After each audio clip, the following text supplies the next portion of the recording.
Graduated from Rowan University in the spring of 2022 with a sports communication and media degree.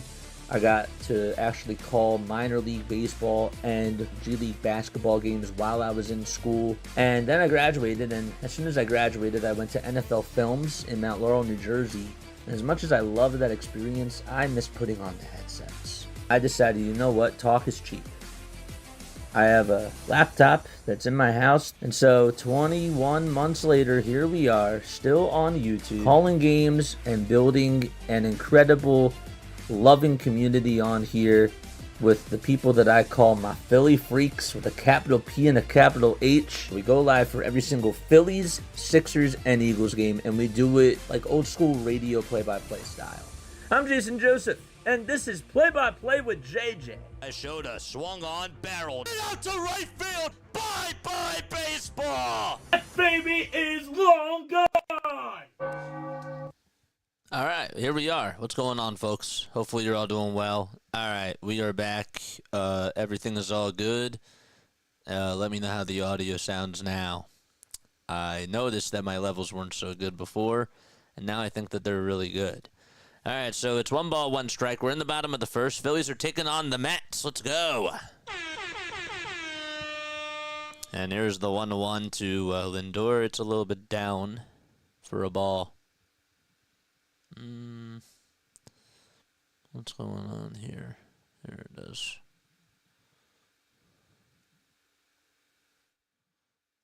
Right here. Okay. That looks better. 2 balls, 1 strike. And the next pitch is a foul ball.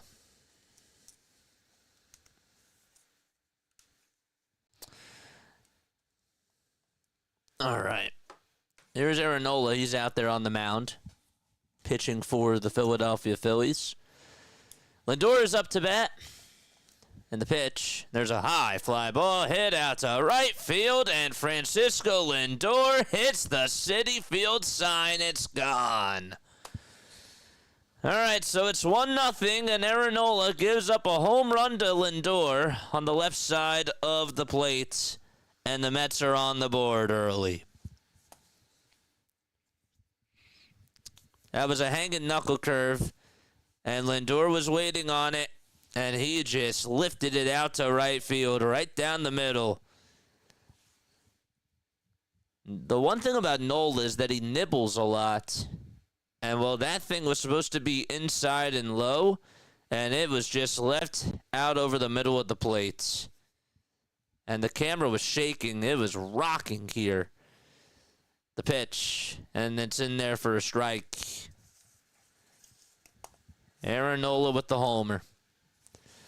Here's Juan Soto batting .256 with 3 homers and 12 RBI.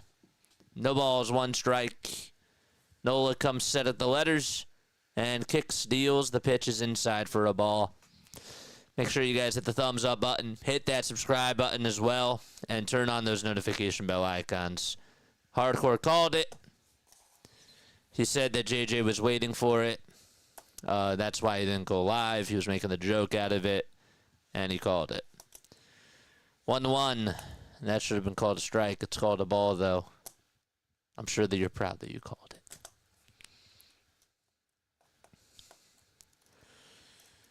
2 balls, 1 strike. 3 seconds left on the pitch clock. And there's the 2-1, swing and a miss. Don't forget to like. Don't forget to subscribe to the channel as well. We got everything running, right?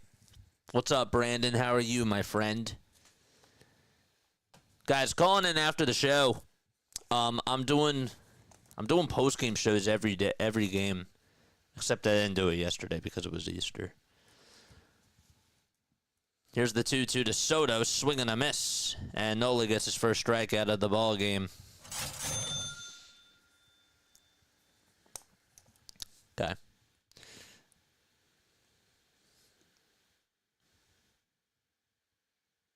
Really, is this going to happen today, too?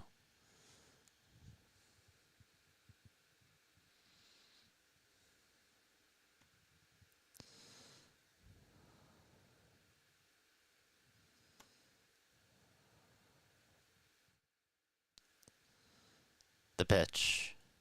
and that's in there for a strike. Here's Pete Alonso, who's up to bat. He has 24 RBI on the season, which is second most in all of baseball. The ball is 1 strike. Nola will get set at the letters. Gray tops, gray bottoms for the Phillies, and the 0-1 is in there for strike 2.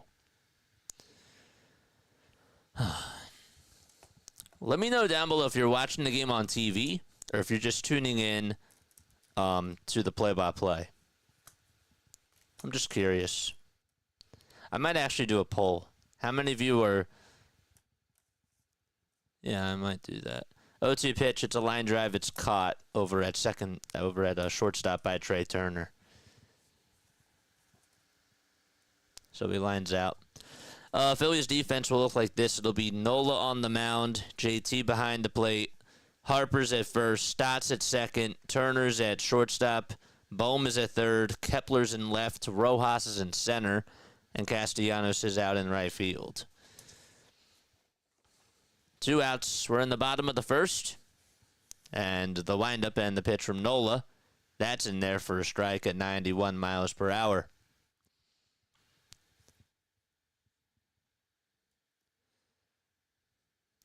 Nemo's hitting .202 on the season. That's 4 homers and 10 RBI as well.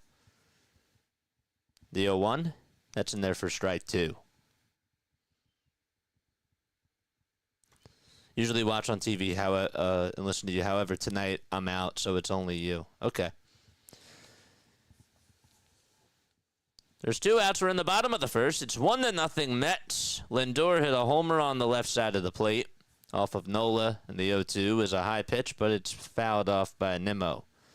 Mets are in their white and blue pinstripes. The text says Mets in cursive across the chest. It's outlined in blue, and the text itself is in... Sorry, it's outlined in orange, and the text itself is in blue. 0-2 pitch. And Nola does not get the call. It barely misses the strike zone. It's a little bit inside.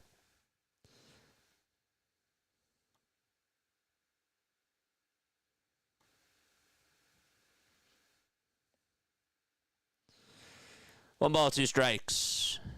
And the pitch. And there's a fly ball hit out over to left field. Kepler says he has it. And he does, and he'll make the catch. But the Mets get on the board early on a big swing by Francisco Lindor to make it 1-0 New York. And we're going to the top of the second inning. 1-0 Mets. All right. So let's make a poll because I'm really curious as to how you guys are tuning in. Let's start a poll. How are you? How are you tuning? How are you viewing tonight's game? I'm listening to you.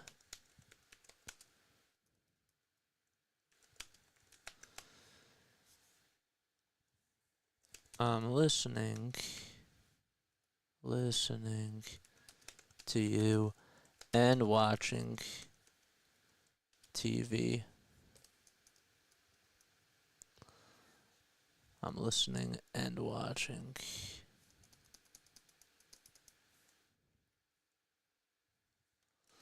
the game.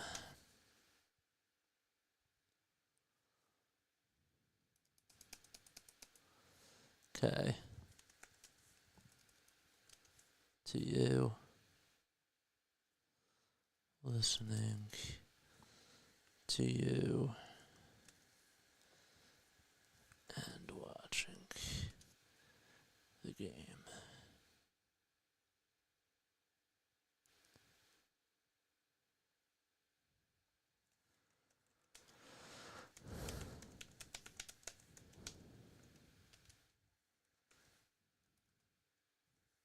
But chatting.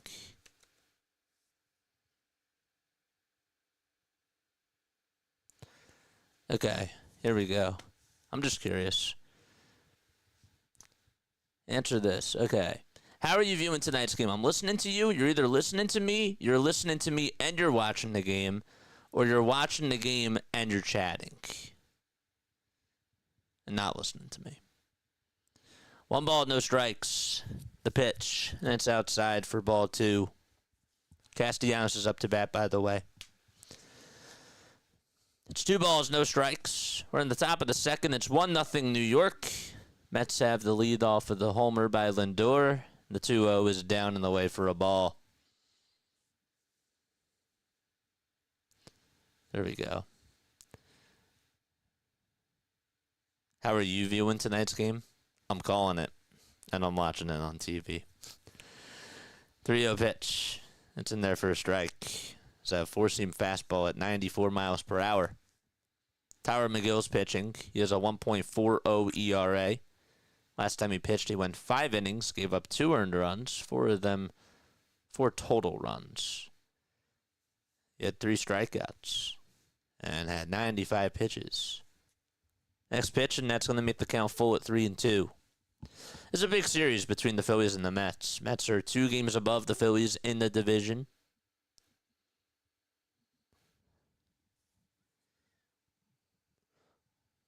Here's the 3-2, and that's in there for a called strike 3, and Castellanos goes down looking at a fastball at 95.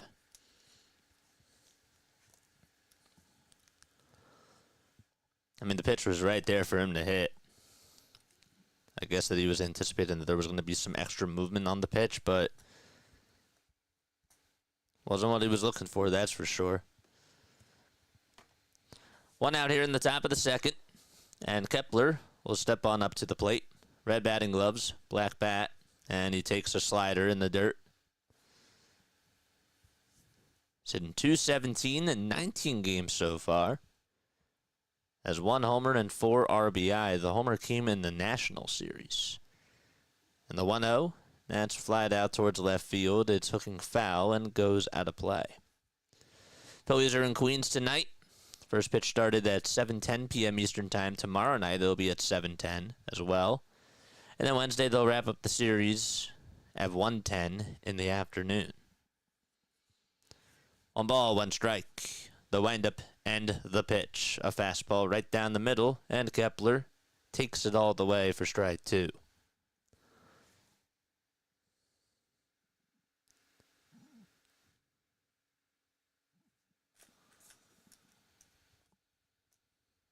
The 1-2 pitch. And that's in there for a called strike 3 on the inside corner. JJ, I have a question for you. Why were you on the live stream on Saturday? I was not on the live stream on Saturday. I had to deal with something.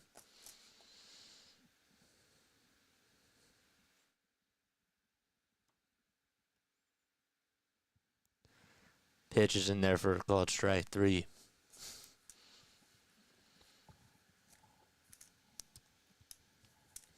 And that'll bring up JT, who's going to foul the first pitch back towards the screen. What's up, Scott? Scott Davis, what's going on?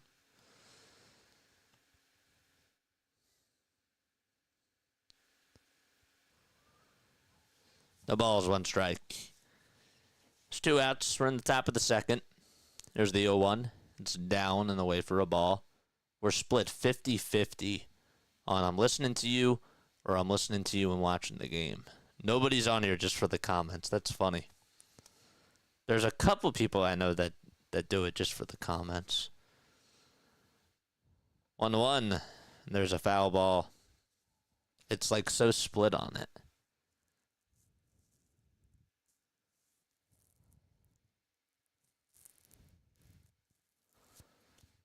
JT is 4 for 14 against McGill with a double, a homer, and 3 RBI.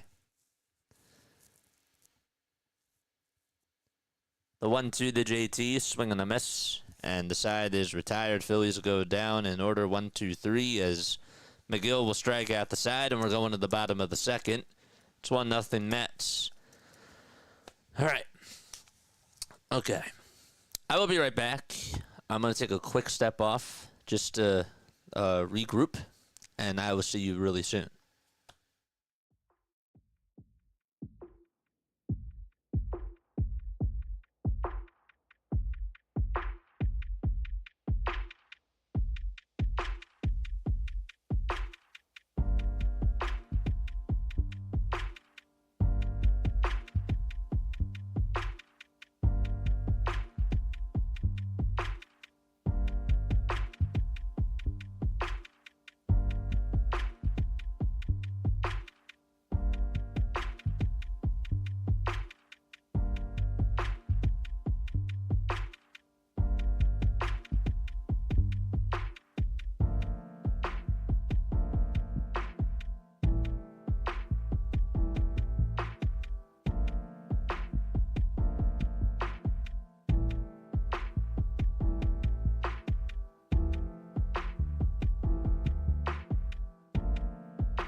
We're back. All right, cool. We're good to go. Yeah. Apologize for the technical difficulties before. And then we just sort of threw ourselves into the fire. And now we're good. We are all good. We're all ready. We're all caught up on everything. Hi, everybody. My name is Jason Joseph. This is Play-by-Play with JJ. Make sure you hit the thumbs up button. Subscribe to the channel as well. I go live not only for Phillies, but for Sixers and Eagles content as well. I do a lot of games on here. Obviously, we're more well-known for the Phillies games, but I'll tell you this, like, we do a really awesome job with our Sixers and with our Eagles content. I know that, obviously, the Sixers are not getting a lot of traction, and rightfully so, and the Eagles, their season is done, even though we got the draft this week. But please, like, stay tuned for all the stuff that we do. Turn on the bell icons, please, for everything. Because you're not going to want to miss out on all this stuff. The pitch to Jesse Winker, and it's way inside for a ball. Yeah, man. John says, oh, look, we're losing early. I'm here to watch Aaron Nola do his typical juggling act. Yeah, you're also here to be negative because you're always negative on here. But we still love you. All right, Jesse Winker is at the plate. He's just hitting 171 this year so far. He has 6 RBI. 1-0 New York. We're in the bottom of the second, the 2-0 pitch, and there's a fly ball hit out over to right center field, and that one is going to go into the bullpen. So Lindor led off the bottom of the first with a homer, and Jesse Winker leads off the bottom of the second with a homer. And this place explodes. Wow. 2 pitches that were left out over the middle of the plate. This is not Aaron Nola. This is not the Aaron Nola that I know.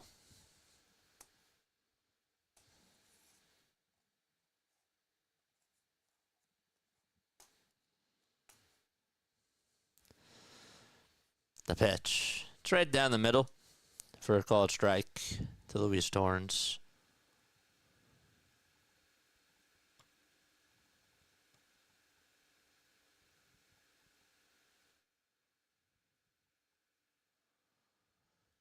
Oh, 1 pitch. And there's a ground ball hit over to shortstop. Turner has it, throws it over to first. It's in time for out number 1. I'm from Everett, Pennsylvania, and this is Pirates land, and I'm hated here because I'm everything Philadelphia. All right, so let's check this poll. How are you guys tuning in? So 36 votes, right? 59% of you are just listening to me. 41% of you are listening and watching the game. Okay. Keep voting. Keep the votes coming. 1 out. We're in the bottom of the second. It's 2-0 Mets. And the pitch from Nola is a sinker that's a little bit low.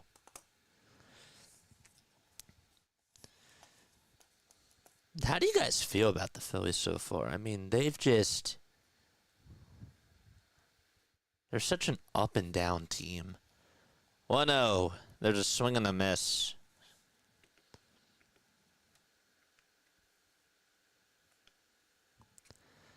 Luis Angel Acuna hitting .289. Also has an RBI on the season. And that was the first homer from Winker this year. 1-1, foul ball. Jesse Winker loves to torment the Phillies. That was his first homer of the season. And the last time he homered, guess who he faced? The Phillies. In the postseason.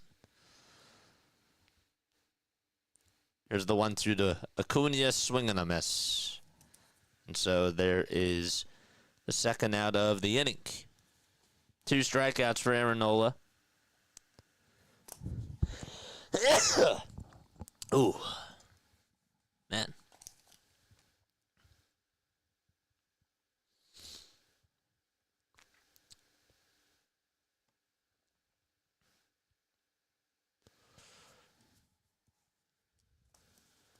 Two outs. The next pitch is taken for a strike.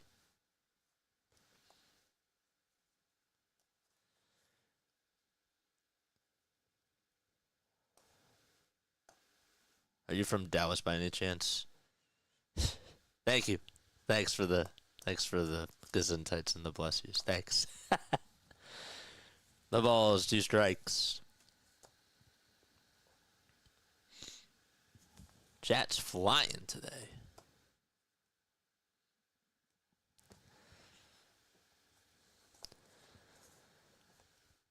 Brian, I feel like you have to be a Dallas fan.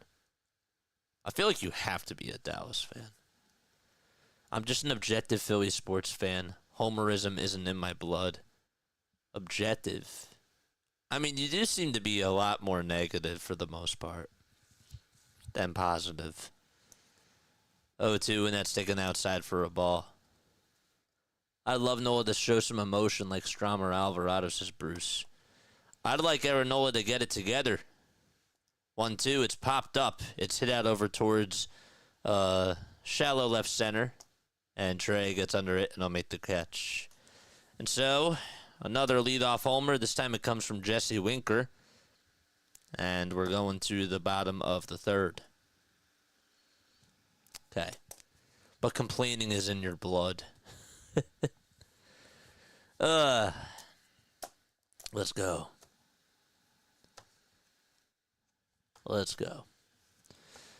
Call or leave a text on the JJ hotline after the game is done. You can also come on Discord. Mods, comment what the Discord is down below. Let's go. A coworker of mine is a Flyers fan and a Cowboy fan. I know somebody on here that's a Flyers fan and is a Mets fan, and he does content for the both of those teams. They still love him, though. But yes, that's funny. All right, so folks, I wanna talk to y'all for a second, okay? Look, okay. When we're doing these games, I think that the one thing that we tend to forget is we get so soaked into these games, right? We have people that are very, very negative with how this team is done, and rightfully so. I get it. I understand the frustration. But I also feel like, too, that this is a series where I think that this is another test for this team. I mean, correct me if I'm wrong. I know that it's still early. We're still in April.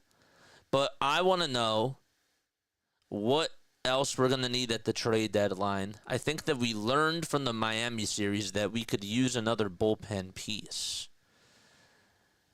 But this is also a test because if we lose 2 out of 3, then we really need some help with the bullpen. And maybe this whole conversation about bringing Andrew Painter up might be legit, to have him come up a little bit earlier. I don't know, though. We'll have to see. No balls, 1 strike to Alec Boehm, and the pitch, and that's taken down low for a ball. But let me know what you guys think. Do you think that we should be panicking right now with the Philadelphia Phillies? Yes or no? Should we panic? The pitch, and that's taken down for a ball.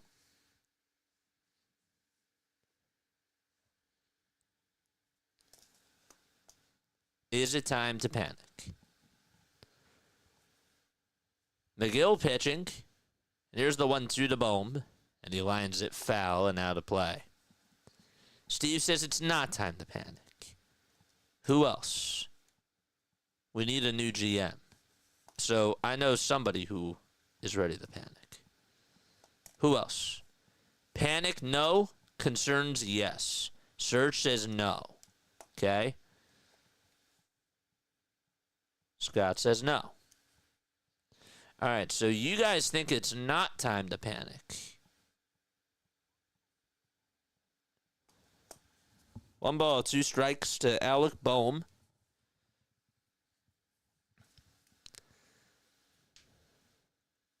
Mark says panic, yes, because of the relief pitching. 1-2. And that's taken down for a ball. Continue to tell me what your thoughts are.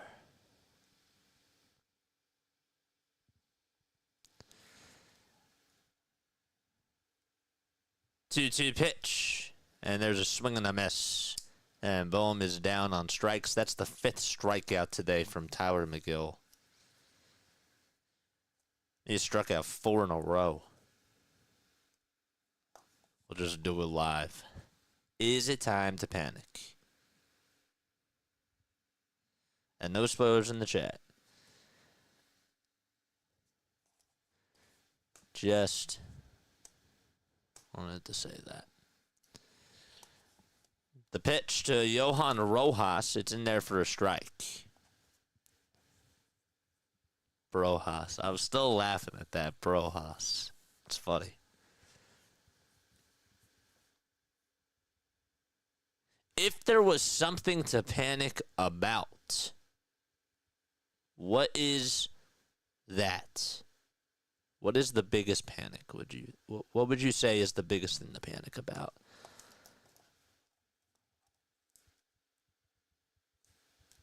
Because I'll tell you this. No balls, 2 strikes. We're in the top of the 3rd, and there's 1 out. It's 2-0 New York, and the 0-2 to Rojas, and he lines that foul. As bad as the bullpen has been, I'm still concerned with the outfield. I still want another outfielder. I do. That's like still number 1 on my priority list. 0-2. There's a foul ball. That still is number 1. I want Mike Trout. I do. I want Mike Trout. I want an outfielder. I would take an outfielder over a bullpen piece. Call me crazy. I know. Y'all probably think I am crazy, especially saying this right now. 0-2 pitch. There's a ground ball hit over to third base, and the throw over to first, and Rojas, who thought he beat it out, was out by just a quarter of a step. And there's 2 away. I still want an outfielder as my number 1 priority. Because think about it like this. If Ranger does come back, if Ranger does come back, I want Ranger in my bullpen. That's the other thing. Mike Trout is 34, yeah, and he's hitting the baseball really well right now. Aren't we trying to win a championship now, my friend? What are we trying to do? Win a championship in like 5 years? No thanks. I want to win now. First no trade clause, and he wouldn't do it. Larry says I'm out on Trout. 1 ball, no strikes. I want Trout. The pitch to Stott, and that's blooped out over to center field, and it's going to drop in for a base hit. And so Bryson Stott will get on with a 2-out single. Between more offense and better bullpen, we should coast to the playoffs. Trout is amazing, better than everyone. But Brian, aren't we trying to win now? Bryce isn't getting any younger. Kyle's not getting any younger. Casty's not getting any younger. Would I keep Walker in the rotation? No, I would bring up Painter. I would bring up Andrew Painter, and I would put Nola as the 5.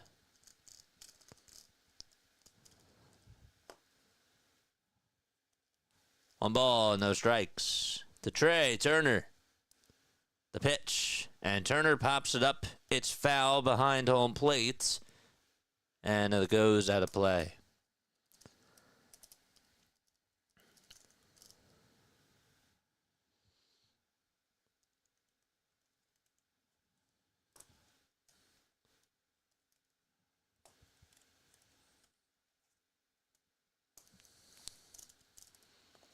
I'm getting the conversation rolling. That's what I'm doing, John.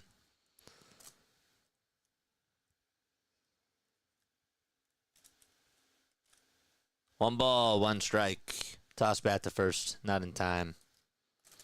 Will Trout improve the entire team's plate discipline? Is Trout better than Rojas and Brandon Marsh?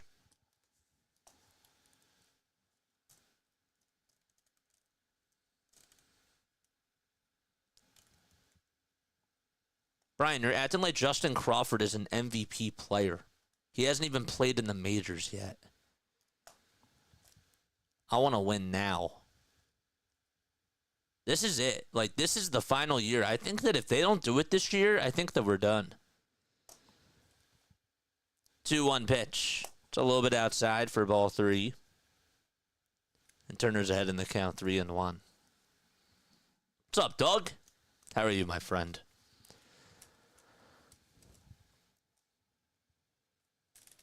Three balls, 1 strike. The pitch from McGill. It's down for ball 4, and Harper is coming up to the plate with 2 runners on base.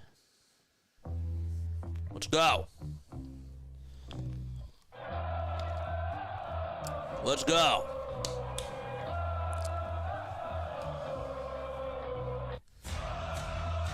JJ, I would go all in on this year. Yes. This is the last year for the score. That's what I'm saying.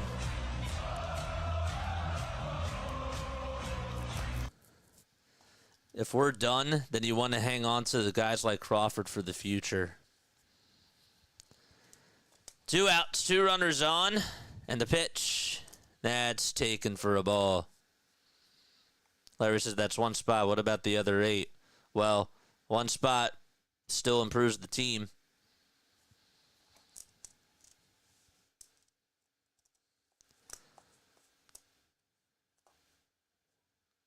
The 1-0 pitch, and it's inside and low for ball 2.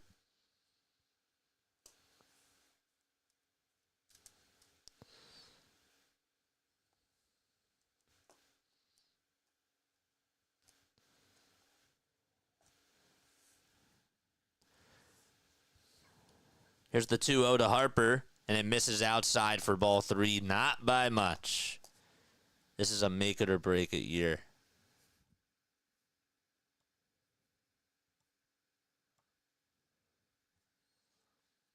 Oh, I'm with you, Larry. I'm with you on that, but I'm just saying if that's the only thing I would do, or sorry, if that's as the 3-0 pitch is outside for ball 4, and that's going to load the bases. I'm just saying that that's my number 1 priority. I'm not saying that there's not other things that have to be done, because of course there are. Yes, there's more things that have to be done. All right, so bases are loaded for the Phillies, and now Kyle Schwarber is coming up to the plate. Here we go.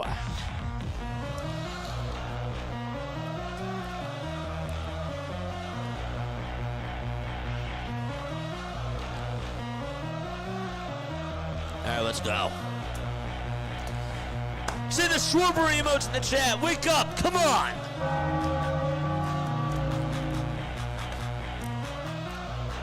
Where are my members at?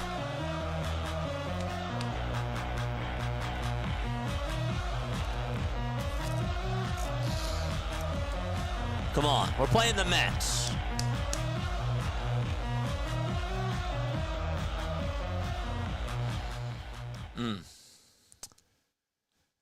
We need to pay Kyle Schwarber.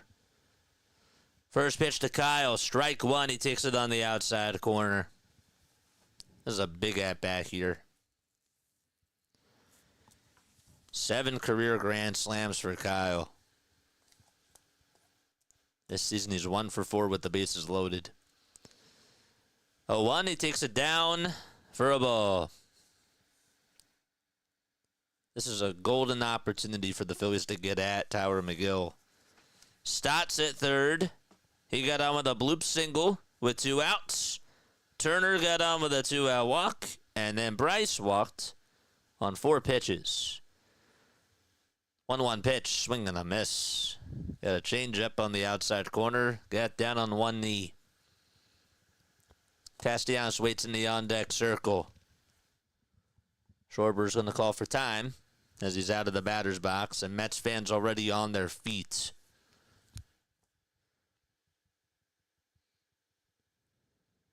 This is a big atmosphere here.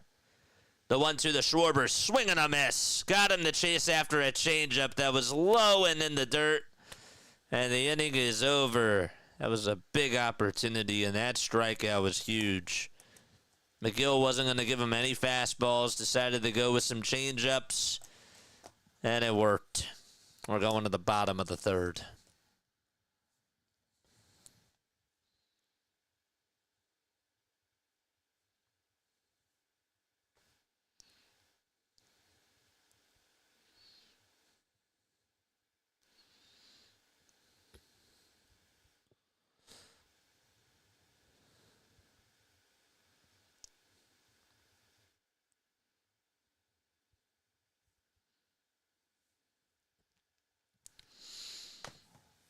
That mound visit, though, worked.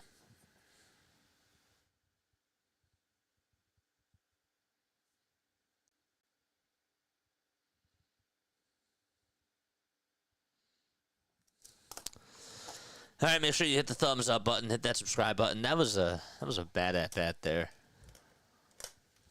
I wish that we were able to tack on some runs. Again, I know it's still early, but I thought that was a big opportunity for us to capitalize. I really did.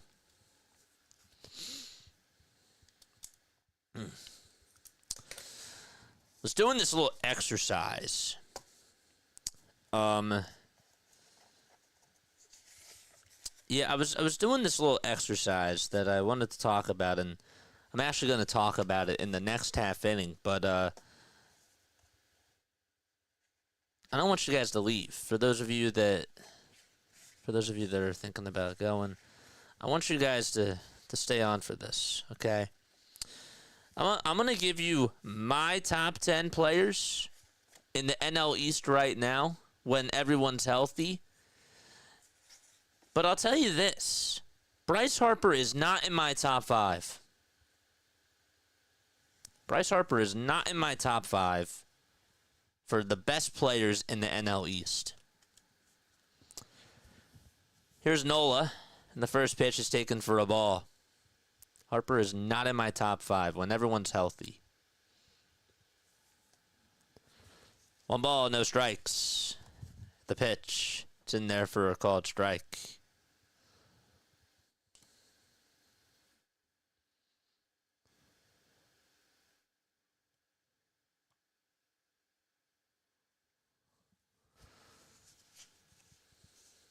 There's the 1-1. There's a foul ball. Am I the only one that gets nervous? I don't know, John. You are a goofball. So you probably do. I do assume that you do get nervous.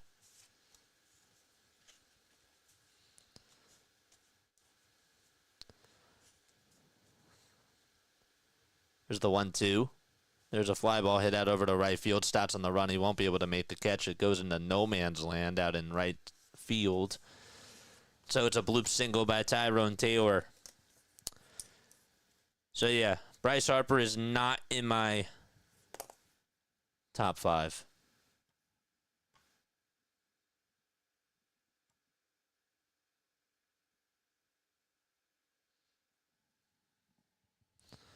Wheeler's been bad. Zach Wheeler just had 13 strikeouts, my friend, in 7 innings against the Marlins. What are you talking about? 1 ball, no strikes. We're in the bottom of the third. Francisco Lindor is up to bat. Homered the first time up. The pitch. It's a little bit low for ball 2. For ball. Yeah, that is ball 2.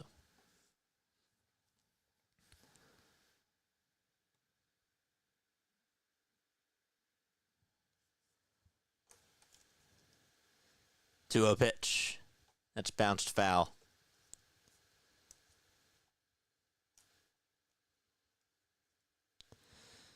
Lindor's 7 for 33 against Nola with a .212 batting average. Tonight was the first homer that he ever had. I thought Aaron Nola sucks. throughout his career. I'm not saying this year.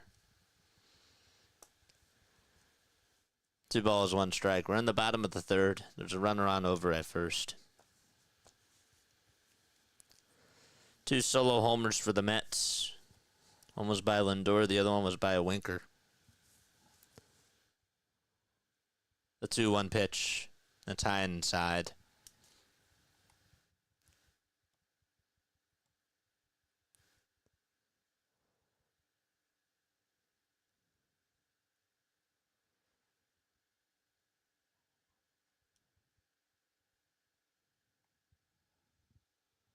I don't count the Marlins. Well, they're a baseball team, and they played out whoever was out in front of them. So we had 13 strikeouts against them.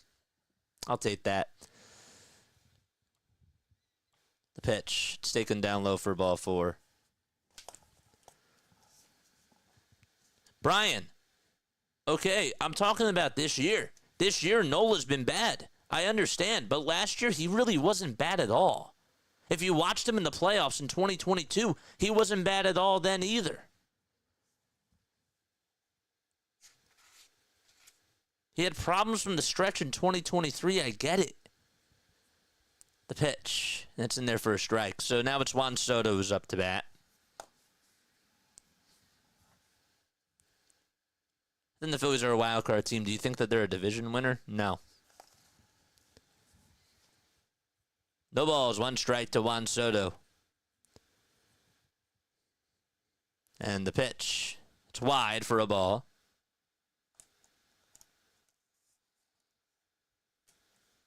That still counts. I don't care. He played whoever was out in front of him. The Marlins are still a baseball team. 1 ball, 1 strike. The pitch, here it comes, swing and a miss.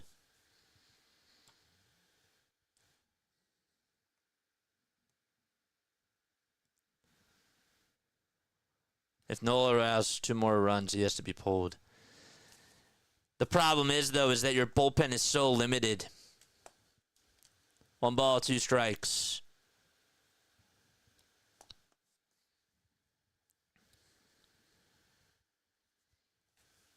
JJ, talk to us about our feast. Why do you're always so curious about food? I mean, I don't mean that as a bad thing. You're just, I think it's funny. You're always so curious about food. 1-2 pitch, and that is swung on and lifted out to right field. If it's fair, it's gone. It is gone.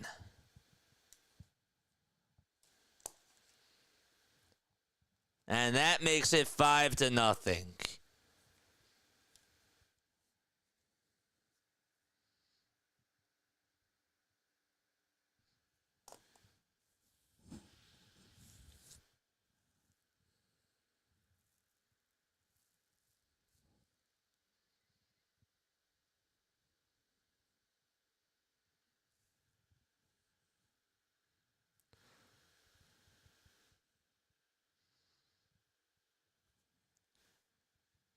It was a 90-mile-per-hour pitch. It just stayed fair.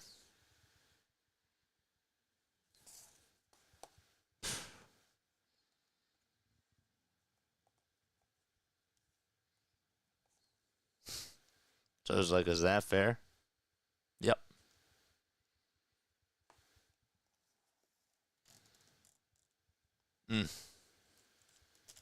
Aaron Nola was going to go out there to talk to JT Realmuto.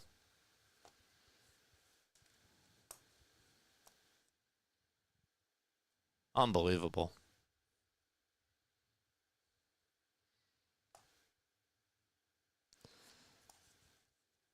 It is ruled as a homer. They are reviewing it. They are reviewing it.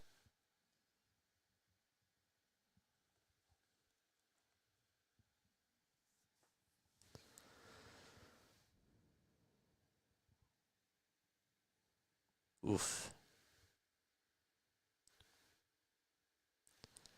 And they rule it as a foul ball.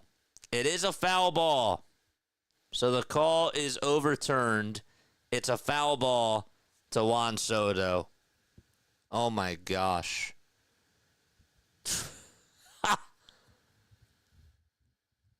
They overturned it and they ruled it as a foul ball. The 1-2 pitch, it's a little bit low for ball 2. Huge break. Oh my gosh.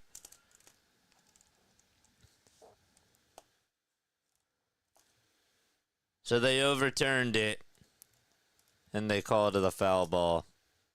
2-2 pitch. There's a grounder rolled over towards the right side of the mound. This will at least get the runners from first to second over to second and third. The throw is made over to first, and there's the first out of the inning.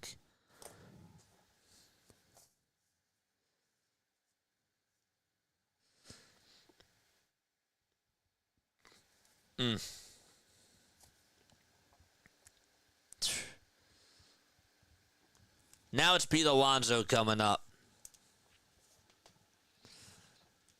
I had a good meal last night. It was good. Some good food. The pitch. It's a foul ball. We had Chinese food. It was good.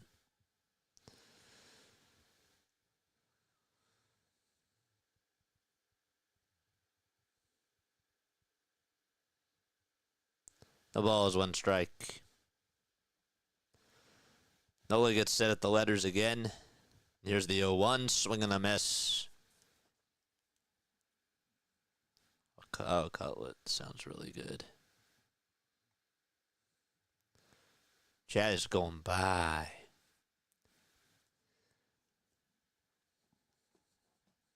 The ball is 2 strikes.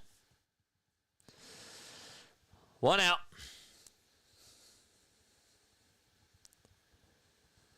And the 0-2, swing and a miss. And there's out number 2.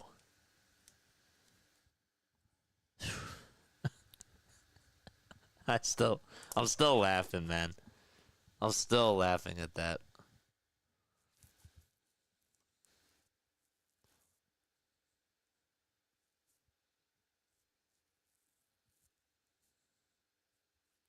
Saved by the umps. No, the umps screwed that up. The umps screwed it up initially on the call.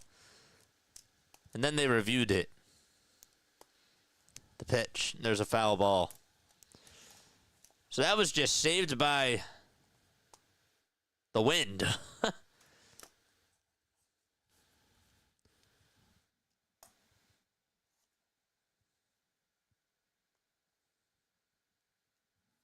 This would have been the first greatest Citi Field home run possible. 0-1, and it's outside for a ball. To Brandon Nimmo.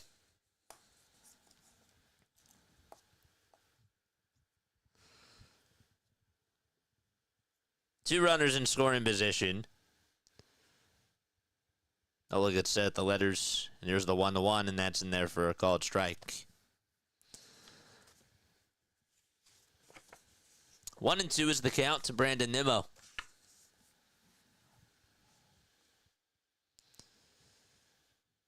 Thank you all so much for being on here.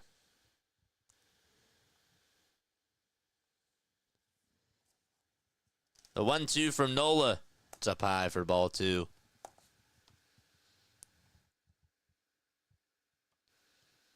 Did I watch the Reds game highlights? Nah, I did not.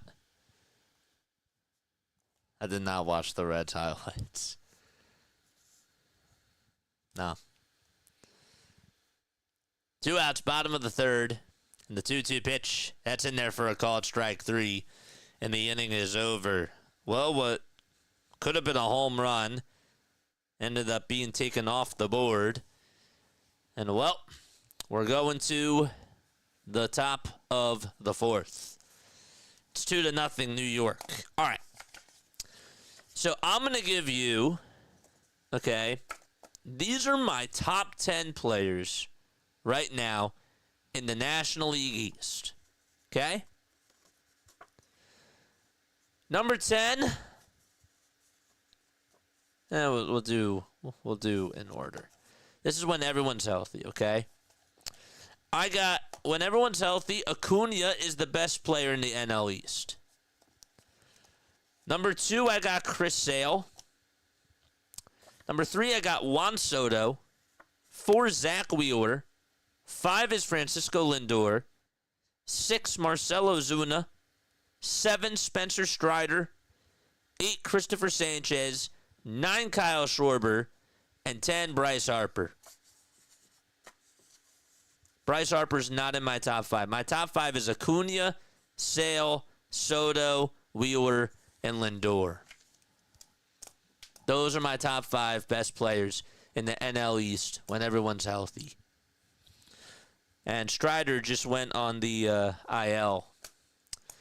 But what do you guys think about that list? Who would you say are your top 5 players in the division right now? Who are the best players in the division?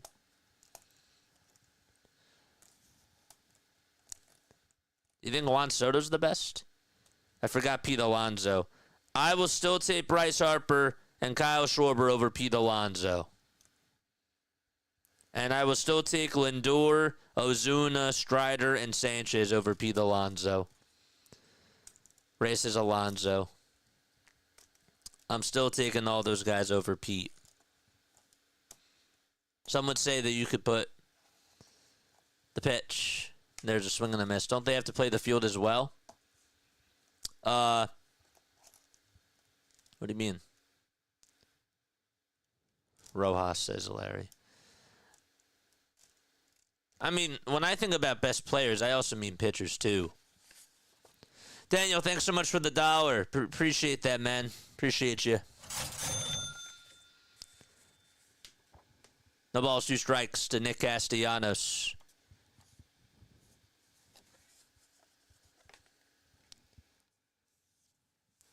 The pitch from McGill, swing and a miss, and Castellanos is down on strikes. That's how we start off the 4th inning.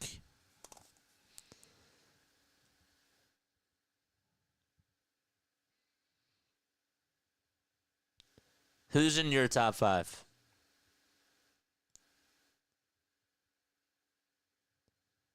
They give you nothing in the field, yet they are a top 5 player. Who? Sale and Wheeler? The pitch. It's popped up. It's out over towards left center field. And the catch will be made by Tyrone Taylor for out number 2. Who gives you nothing in the field? Marcell Ozuna? And Schwarber?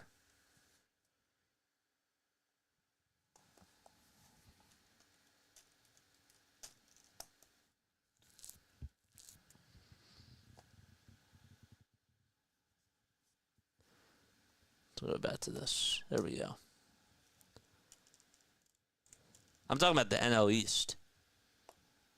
2 outs, top of the 4th. The pitch. It's taken outside for a ball.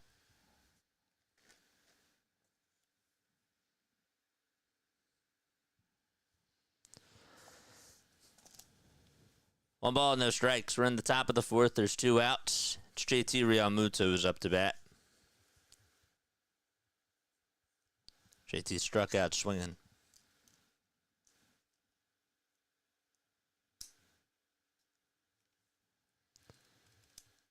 One 0 pitch. It's in there for a strike.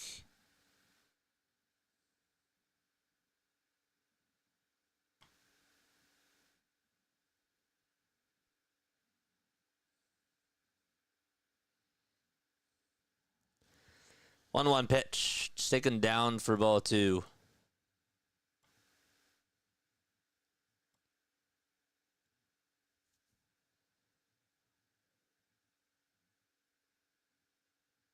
I think it's hard to compare pitchers, DH, and the 8. 2-1. It's popped up. It's hit out over towards shortstop Luis Angel Lindor, and they'll make the catch. There is out number 3. All right, well then fine. Let's do, if you don't want to do that, then let's just do like who are the best hitters. Who are the top 5 best hitters in the NL East? Is that more fair? Is that better? Because to me, the top 5 best hitters are still Acuna, Soto, Lindor, Ozuna, and then Schwarber. Acuna, Soto, Lindor, Ozuna, and Schwarber are my top 5.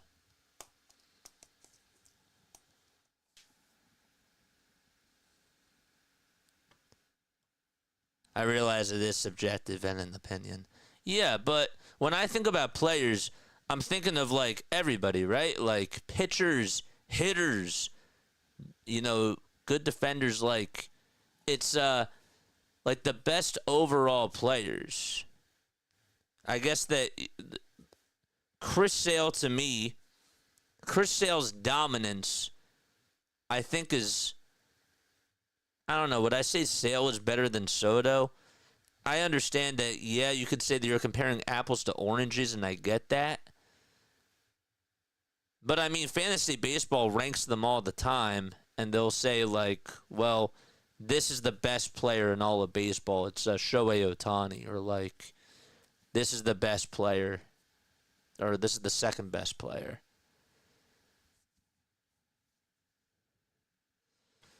Ray says 1 Acuna, 2 Lindor, 3 Soto, 4 Schwarber, and 5 Ozuna.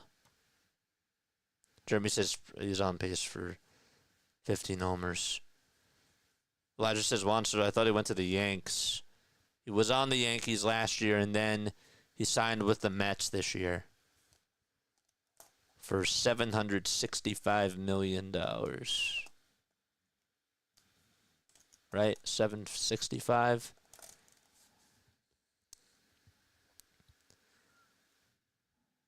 He was with the Yankees last year.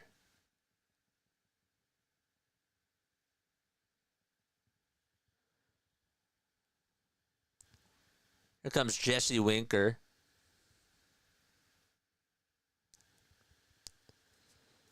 Bottom of the 4th. And the pitch. It's in there for a strike.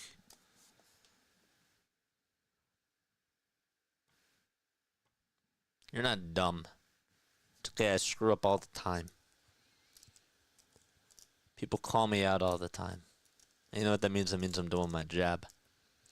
0-1, line drive, base hit out to right field, and Jesse Winker is 2 for 2 off of Nola today.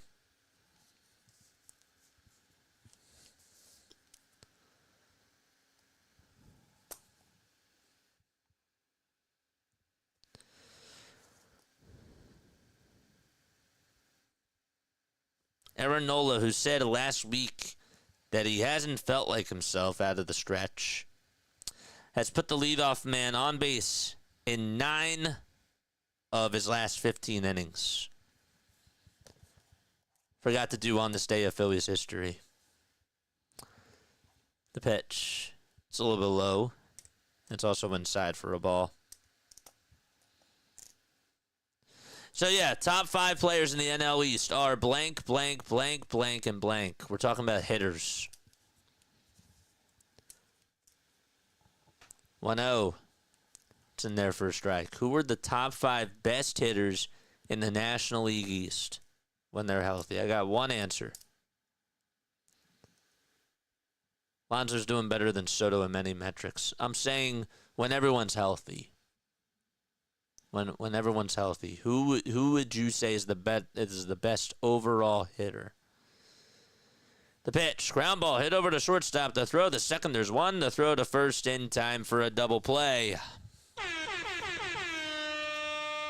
Okay, there's a double play in the bottom of the 4th.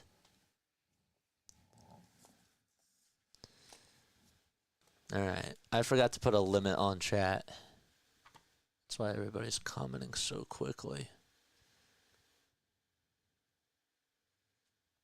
I forgot to do that.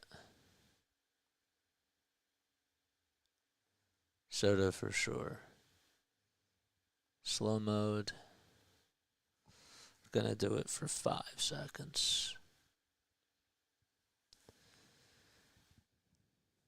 Because I want to read everybody's chat. We have a chatty bunch. 1-0. There's a foul ball. Luis Angel Acuna's up. Nola with 61 pitches.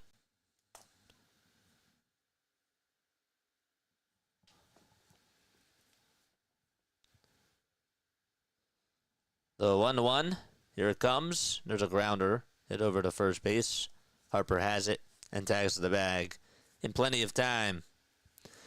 Okay. Then we're going to the 5th. It's 2-0 Mets. All right. It's time for On This Day in Phillies History. Of course, presented by BroadandPattison.com. Today is April 21st. Okay, April 21st. Let's go to this. In 1967, the Mets chased Jim Bunning in the second inning with 7 hits and 5 runs, handing him his first loss at Shea Stadium since he came to the Phillies in 1964. He had 8 previous starts at Shea. He ended up going 8-0 with 8 complete games, 5 shutouts, and combined 3 runs.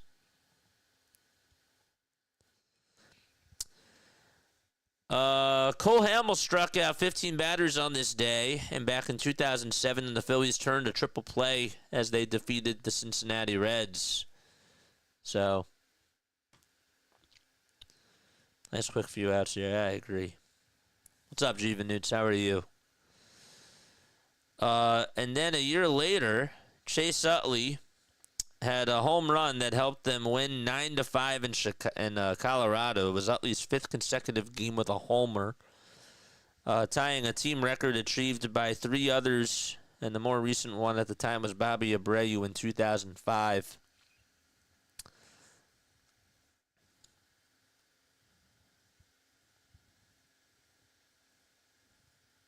The no-hitter in 64. Yeah. It's a good list, Eric. Let's see. All right, Eric says Ozuna, Alonso, Soto, Schwarber, Lindor. That's a good list. Olsen, Harper, Acuna, Alonso, Soto. No order. Okay.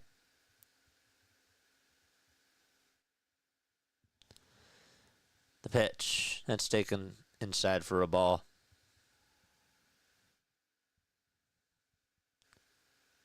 That's a good list.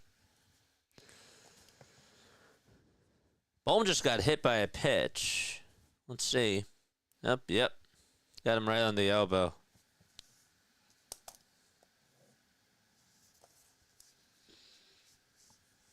So Bohm is on. Now it's Yohan Rojas who comes on up. And he takes the first pitch wide and low for a ball.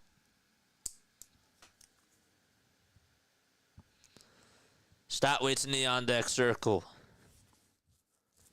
Stott's odds to get a hit, according to Bet365, plus 320. The pitch. It's in there for a strike at 92 miles per hour.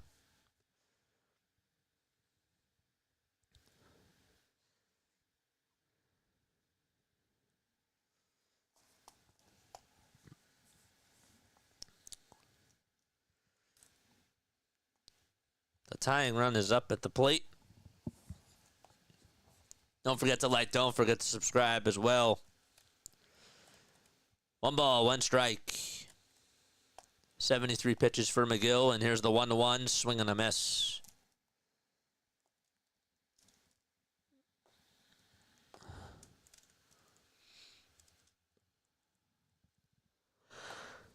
Ugh. They're playing Rojas to pull. 1-2, and that's wide. Good job by Luis Torrens to catch that.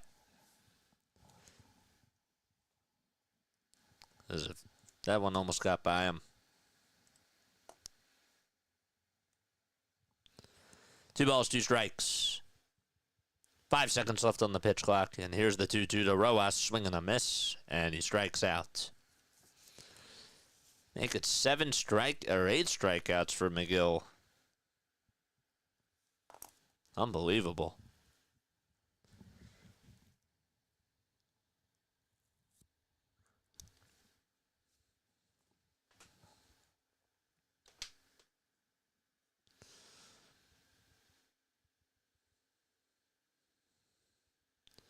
That'll bring up Stott.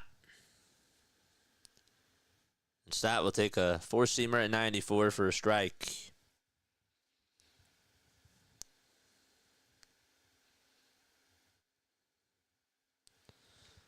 Stott in his last 5 games against the Mets just hitting a .154 with 2 hits and 2 RBI. He takes the 0-1 just a hair low for a ball.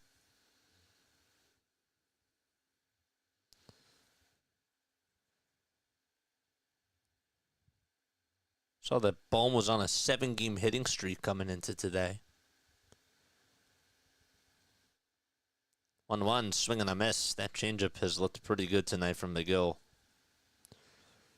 Stott is also hitting .268 against against the Mets throughout his career. Has 30 hits, a homer, 10 RBI, and 13 runs scored.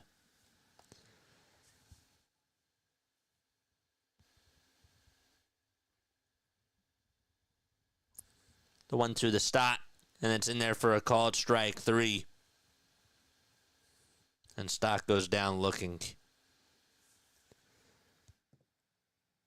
That's the 9th strikeout by McGill.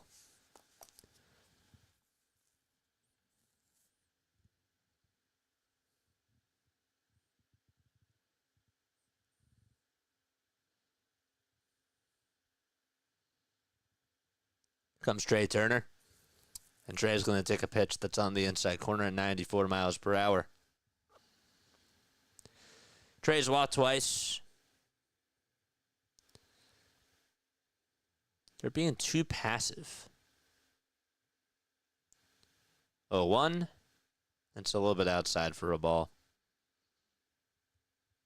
Sometimes I feel like that their approach is just to let pitches go by now, which is also flawed. You got to mix it up. 1-1. It's in there for a strike. You don't want to be too aggressive, but you also don't just want to stand there and look at pitches.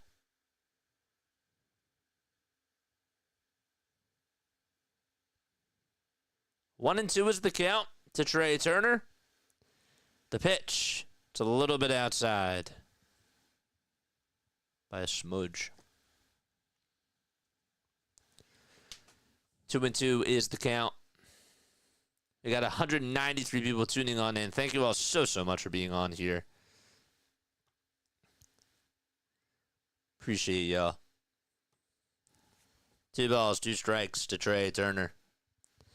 The pitch, here it comes, and that's a called strike 3, and there's the 10th strikeout of the ball game.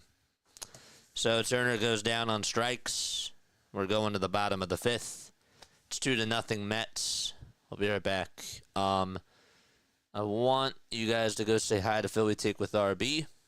I'm gonna go rate him right now. Okay. He's doing the Pistons game.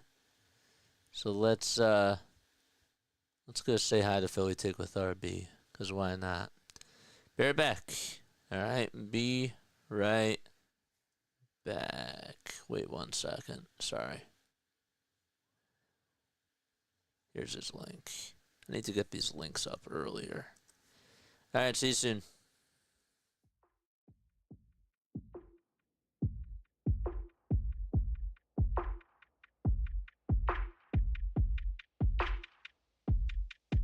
.12 to go here in the first half. Cade around his screen. Cade gonna dribble, drive.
All right, we're back.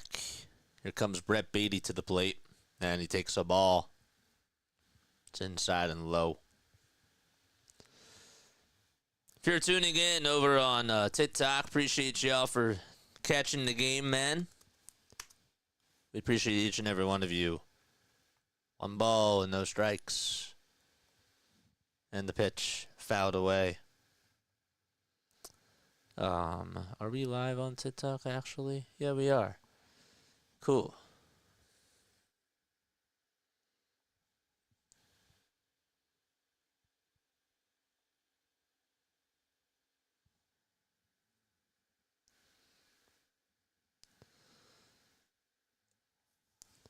If you're on TikTok, come follow us on Play-by-Play with JJ on YouTube. 1-1 pitch, ground ball towards the right side. Stott has it, tosses it over to first, and Beatty is retired. So there's 1 out.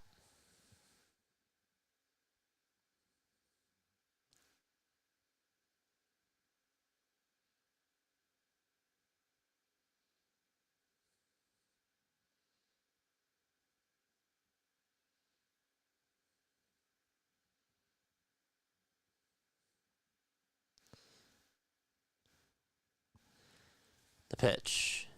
It's in there. It's actually a little bit. It looked a little bit low, but it's in there for a strike.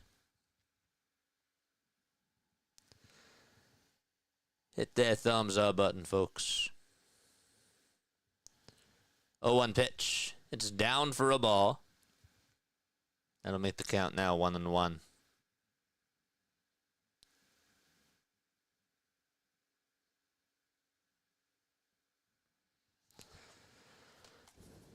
One out, bottom of the 5th. The 1-1 pitch is down and in for ball 2. Guardians are winning 6-4 against the Yankees. They're in the bottom of the 8th. Marlins have a 3-0 lead against the Reds in the bottom of the 7th. 2-1 pitch, swung on and missed. The count is now 2-2.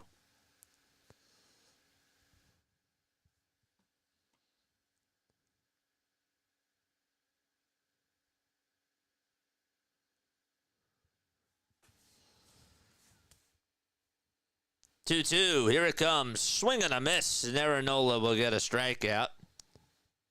There's 2 away. That's the 5th strikeout for Nola.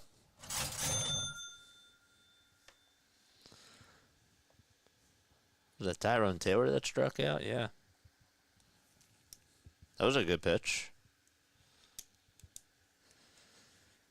And so Lindor will get another crack at it. He homered in the first at-bat. And the pitch, he golfs it foul.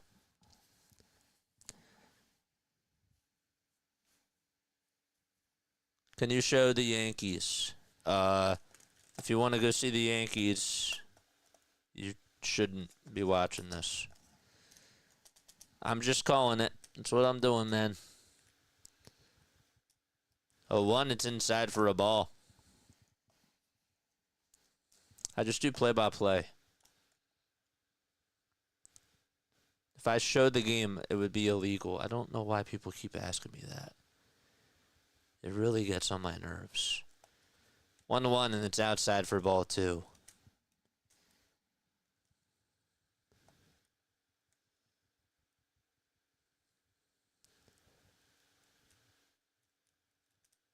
Why can't you show the game?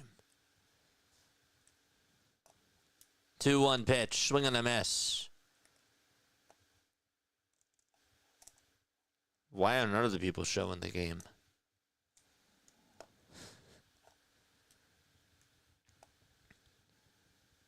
Two balls, 2 strikes. 2 outs, bottom of the 5th.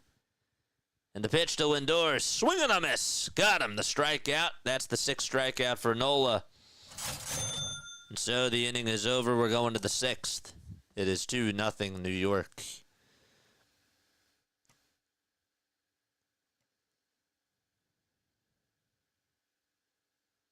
Makes no sense to me. Got 172 people tuning on in. Let's go. How many likes do we have, my mods? How many likes do we have? Need y'all to pay attention. We got 77 likes. I see it right now. We got 170 people tuning on in. Only 77 likes. Come on. That's how I found play-by-play. Searching through the live stream, says John. Yeah, I know.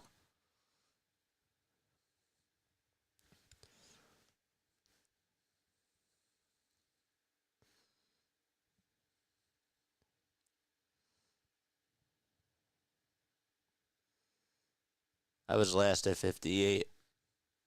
Let's go. Keep those likes coming. All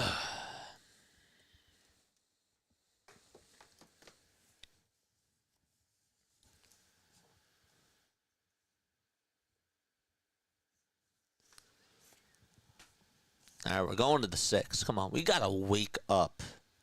Phillies bats need to wake up.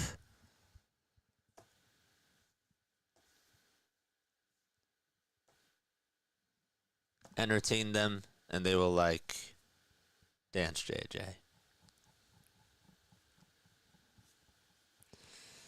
Well, it'd be nice if the Phillies could entertain them. But I got to do extra work. What do likes do for the channel? The pitch. There's a swing and a miss. The more likes you get on something, the more it recommends the stream to other people. It helps this thing called what is an algorithm. 0-1 pitch, and that's taken outside for a ball. So if I had like 1,000 people on here and only like 50 likes, it's not going to recommend it. It's still not going to recommend it to as many people.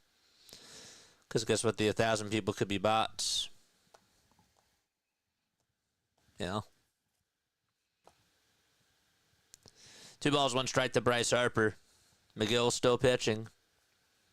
He'll get set just below the letters, and the 2-1 to Harper is way outside for ball 3. All right, let's go. Let's go, Bryce. Let's go, chat. Charge! I think he's only got a fastball here. 3-1. It's outside. It was a fastball, but a good eye by Bryce Harper. He's walked him twice today. And now Kyle Schwarber will be coming on up to the plate.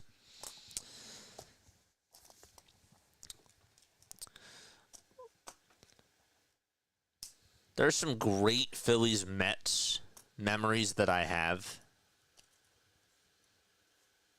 But tell me, what's your favorite? I have a couple. I do. I have a couple.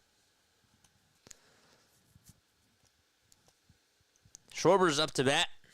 The first pitch to Kyle, he fouls it back towards the screen. One of my favorites was Eric Bruntlund's triple play, unassisted, to end the game. That was a very good one. How about Jason Worth stealing those 2 bases when the Phillies were down like 7-6, and then they came back, or sorry, 10-9, and they came back to win. That was cool. And Utley had the walk-off. 0-1 to Schwarber, and he hits it out over to left field. It's not that deep. Nimmo gets under it. He'll make the grab, and out number 1 is recorded. I liked that moment.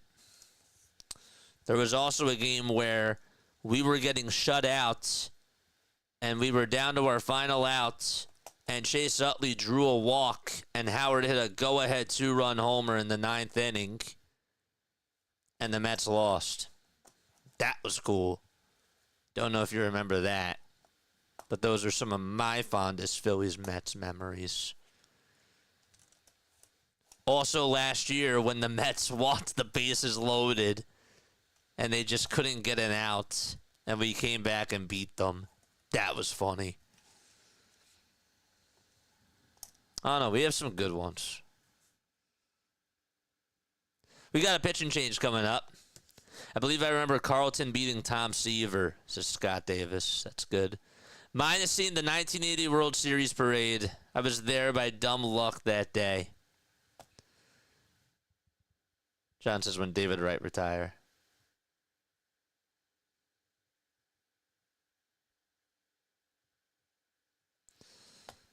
We are only 8 subscribers away from 5,500. Only 8-1. We like you, JJ. We really do. I like you guys, too. I do. I consider you all family. I do. But, yeah. What's your favorite Phillies Mets moment? I don't know how Eric Bruntlit's unassisted triple play is not up there. I feel like that has to be up there.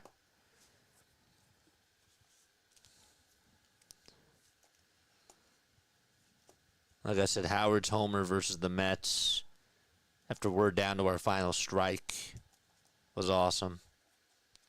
I was jumping for joy as a kid when that happened. I was so happy. Reed Garrett's going to pitch, and he'll face Nick Castellanos, who's 0 for 2 on the day with 2 strikeouts.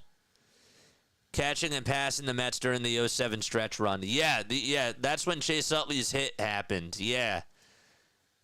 And Jason Worth had those 2 stolen bases in that 9th inning. And Tadahito Iguchi, if you remember him, he tied up the game on the RBI single off of a Billy Wagner. And then Iguchi stole second. And then they walked Rollins. Did they walk Rollins to get to Utley? I think that they walked Rollins to get to Chase Utley. No balls, 1 strike to Nick Castellanos. Billy Wagner. Man, I loved it when we rallied off of him. 0-1 to Casty, pops it up right behind home plate. Catcher will give it a look, and he makes the grab. Torrens.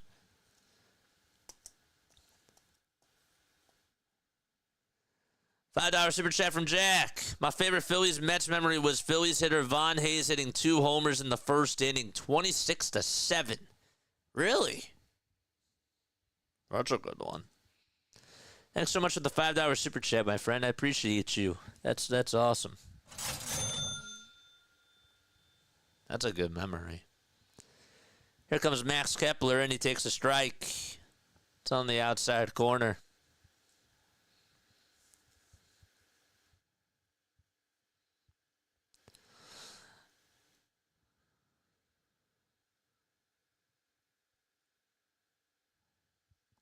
Oh, 1. That's low and outside for a ball. I would be naive to tell you that last year's Game 2, in the moment, that was a great moment. They never faced each other in the playoffs until last year. But Game 2 was also a really cool memory. In the moment, obviously, we were feeling really high, and then we all know what happened at the end. But yes, that probably would go down as a big moment, too. It's 1 ball, 2 strikes to Max Kepler. That is a good memory.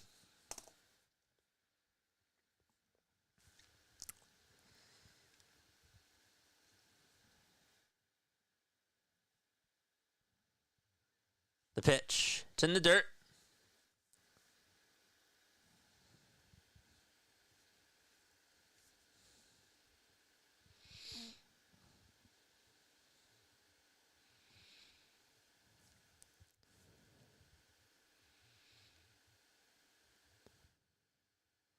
They've met 1,085 times. 2-2 pitch to Kepler. Line drive, hit out to left center field, and that's going to drop in for a base hit. And so Taylor's going to make the throw over to second base. And Kepler does get on with a single, and stopping at third base is Bryce Harper. Let's go. Nice swing there by Max. I'll take that. And JT is coming up to the plate. Let's go. My rally caps. Thought maybe that had a chance to get on by Tyrone. George! That was bad. Let's go. Kepler's on at first. Harper's on at third. Reed Garrett's pitching. Let's go. 2 home runs against them, but I don't have that type of a memory. The pitch, and that's taken inside for a ball to JT Realmuto. I know a Mets fan's favorite moment is against the Phillies. I mean, obviously, it happened last year. 1 ball, no strikes. The pitch to JT. It's in there for strike 1. How about when whatchamacallit threw that runner out at home plate? That was a really cool double play. That happened, like, what was that, a couple of years ago? Was that Matt Vierling? Who made that? Who had that double play? Can somebody remember that? 1-1, swing and a miss. That pitch was way outside. We were in a dogfight, and it went into extra innings because somebody made an incredible throw in the outfield. Anybody remember who that was?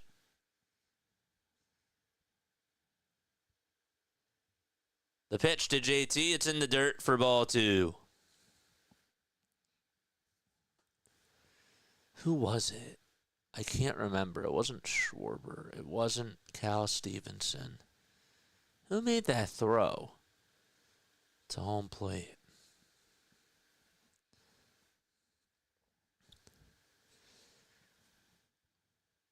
Garrett gets set at the letters. And the 2-2 to JT. Swing and a miss. Got him. And JT strikes out on a fastball that was a little bit outside. We're going to the bottom of the 6th inning. Darn it.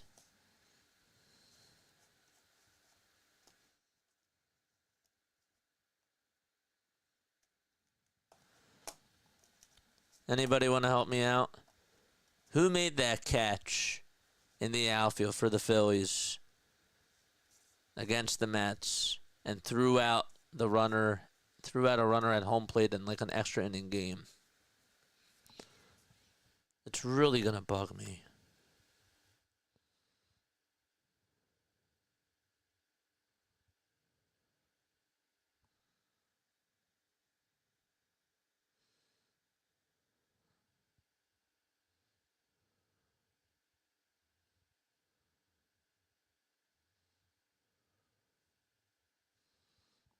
Was it Castellanos? Was it Nick Castellanos' throw?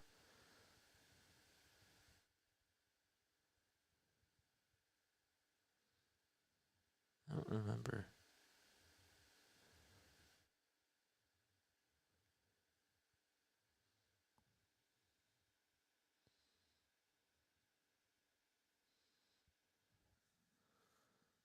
Oh, who was it?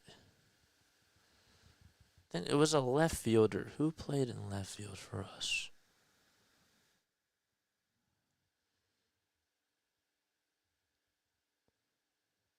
Seven two double play. Phillies Mets.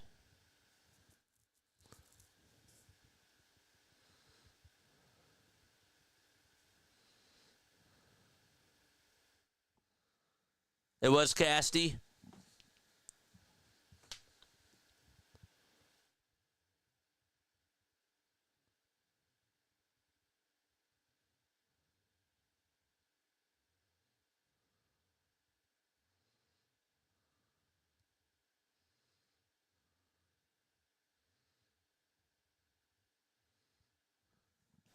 Yeah, I guess it had to have been Nick.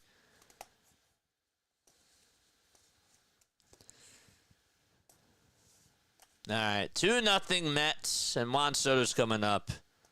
Foul fly. People wanted him to drop it. No, that was the Braves. That was the Braves. That was against the Braves. That was when.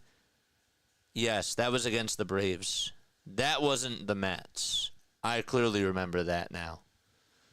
The pitch, and that's taken for a ball. Somebody was in left field for us and made a really nice play.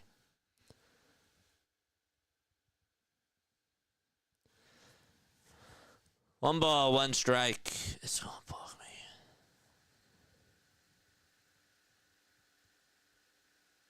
me. Outfield 2023.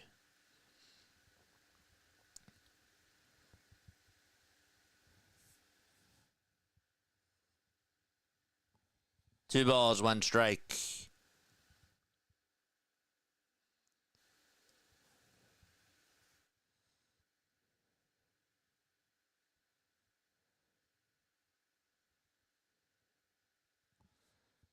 Two balls, one strike. And the pitch to Soto. And he fouls it off over towards the third base side. And now to play it goes.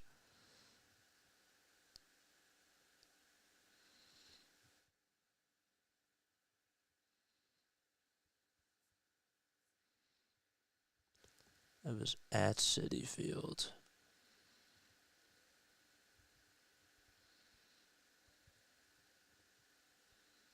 Yeah, here it is. It was a 2-1 game. I remember now.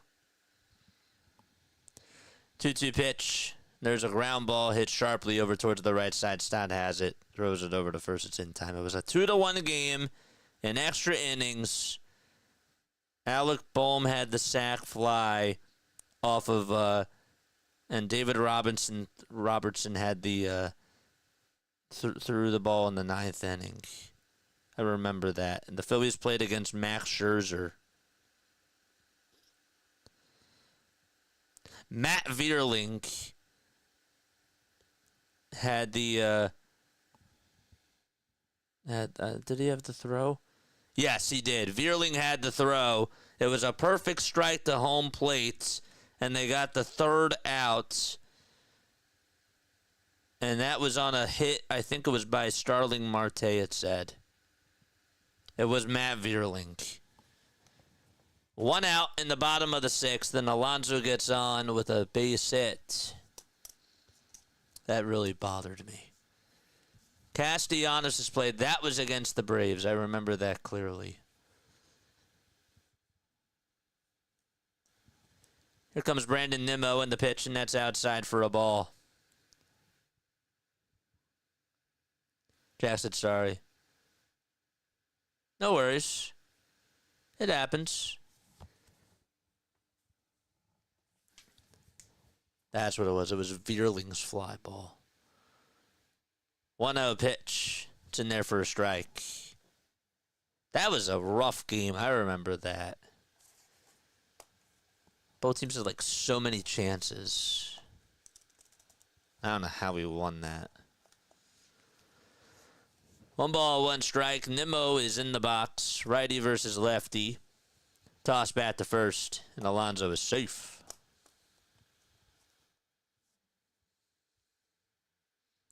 Don't forget to like and don't forget to subscribe, folks.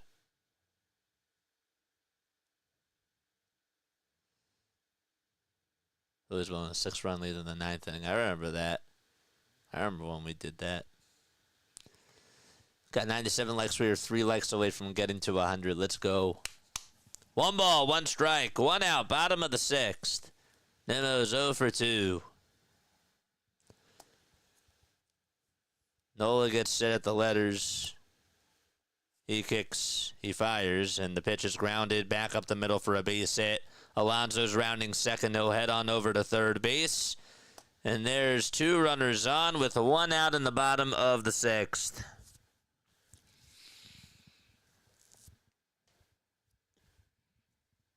Put the ball in a good spot.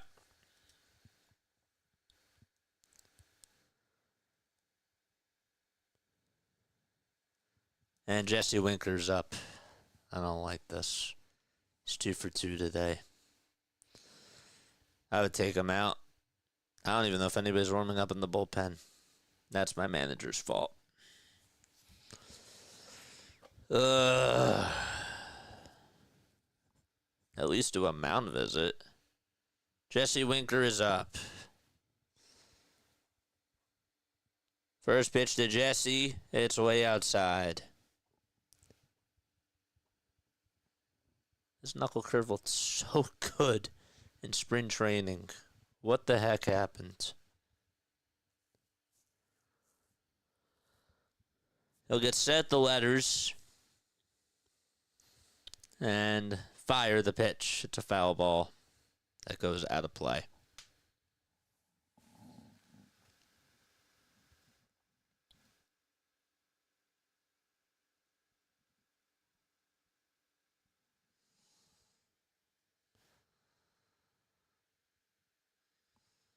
One ball, one strike.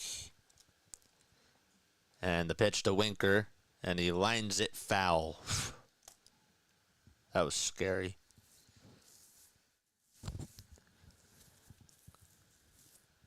Winker's 3 for 12 with runners in scoring position. It's a double, a triple, and 6 RBI.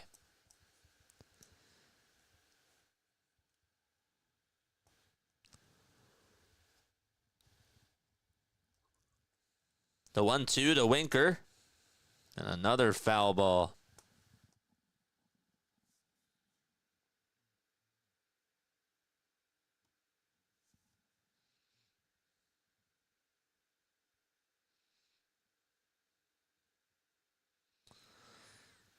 Keep it clean, John. Yes.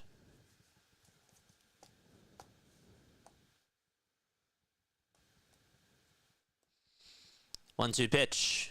There's a line drive. It's caught by Harper, and the tag at the first is in time. An unassisted double play, and Harper able to get both outs himself. Ugh, that's happened to us. We know that feeling. But nonetheless, the inning is over. And we're going to the 7th. It's 2-0 Mets. Oh, 3 double play. That's insane. That's unbelievable. What a play.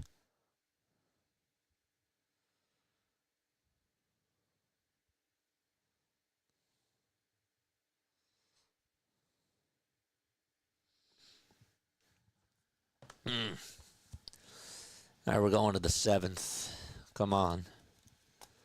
Come on, let's go. Maybe that gets some momentum going. I don't know.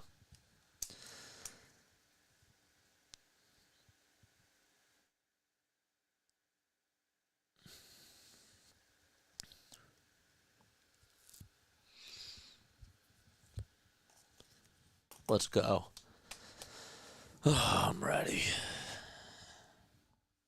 Oh, the Giants are on tonight.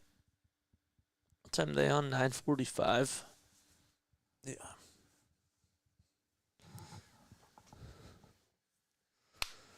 Let's go. By the way, the Cardinals are beating the Braves 3-2. That game's in the bottom of the 8th. Folks, make sure you guys hit the thumbs up button. Hit that subscribe button as well. I hope that you're all doing really, really well tonight. Besides this team, obviously, this team only has 2 hits. They've been really bad. I mean, they only had 1 hit against Tyler McGill. The changeup looks good, but we had a lot of opportunities still. So all I care about right now is winning this game. Come on. Both teams are 0 for 6 with runners in scoring position. 0 for 6. And Soto's almost homer. Didn't count. Let's go, Alec. Bohm is up to bat. All right. Kranick is going to pitch for the Mets. This is Max Kranick, who's 27 years old from Scranton, Pennsylvania. First pitch is way up high and inside. Bohm had to get out of the way. He's never faced Alec Bohm during his career. Bohm dodged out of the way and now gets his helmet, and he'll step back on into the batter's box. 9 strikeouts for Kranick in 13 1/3 of an inning, and he also has a 1.35 ERA. Is 1-0.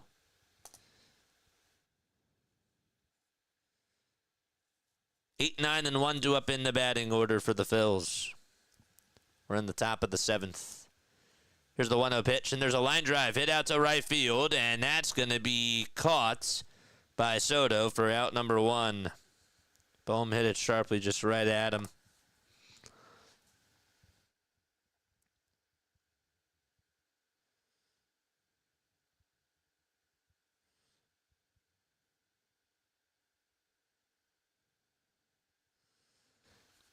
And now Cody Clemens will come on in to pinch hit for Rojas.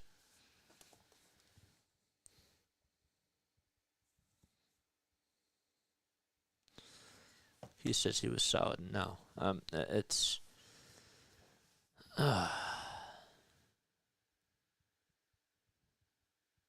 Clemens takes the first pitch, and it looked like it was a strike. But it's a little bit low for a ball.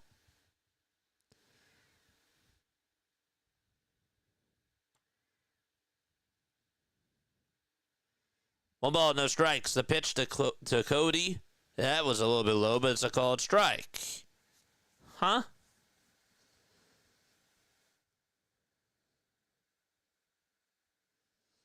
That's the most Nola start of Nola's career.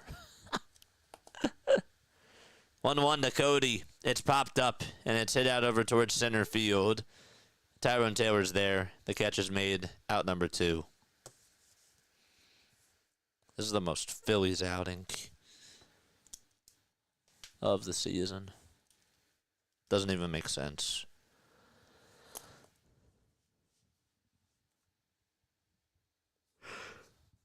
Ugh, excuse me.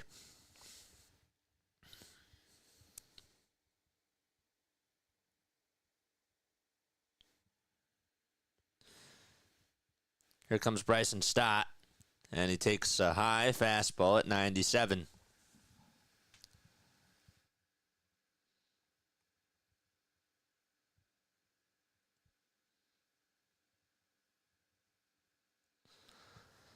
One ball, no strikes, and the pitch to Stott. That's way outside for ball 2. Mets have A.J. Minter warming up in their bullpen.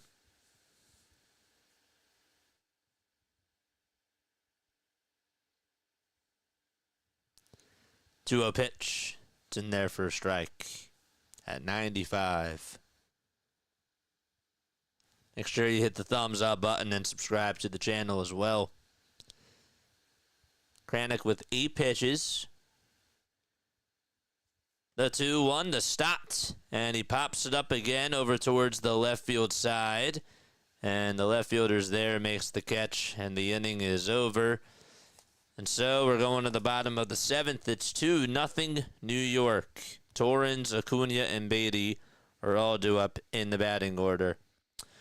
I'm going to ask you a Phillies trivia question. If you get it right, you will hear this. If you get it wrong, you'll hear this. Okay. Where is it? Okay. Let's do this.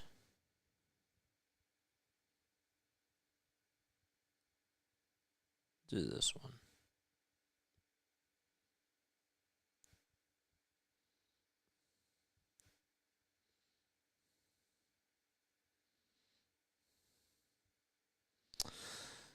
Which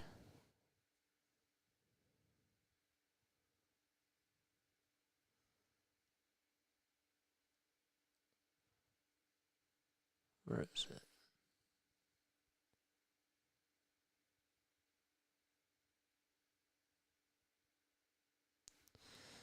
Which Mets pitcher had a no-hitter against the Phillies and ended up on the losing side of the game as the Phillies would come back to win 5-4? Anybody know?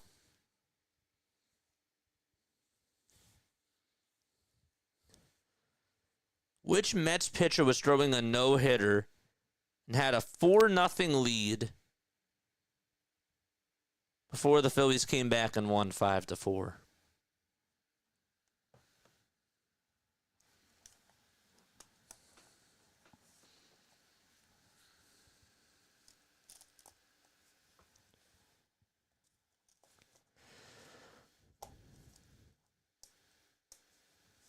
Doc Gooden? No.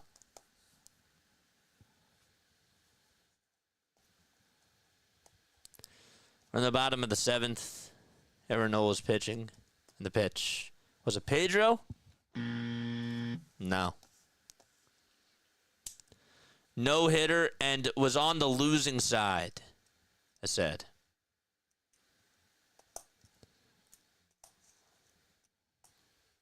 The 1-0 pitch. That's down for ball 2. The answer, I'll wait for one more guess.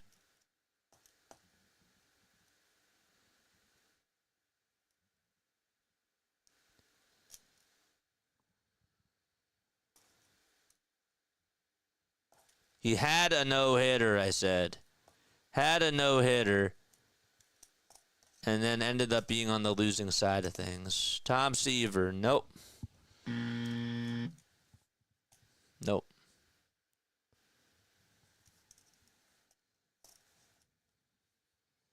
Two balls, one strike. The pitch. There's a ground ball hit over to shortstop. Trey Turner has it. Throws made over to first, and it's in time. Which Mets pitcher had a no-hitter and then was on the losing side of things? Probably should have framed the question better.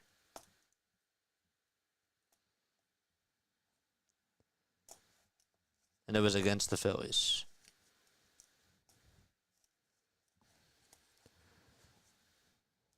One out, bottom of the 7th.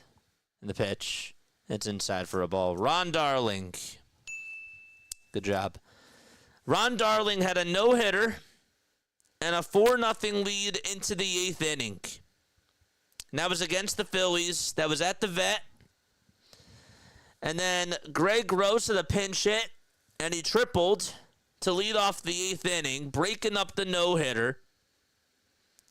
Juan Samuel then singled to break up the shutout, and the Phillies came back and beat the Mets 5-4. The pitch. There's a line drive base hit out over to left field.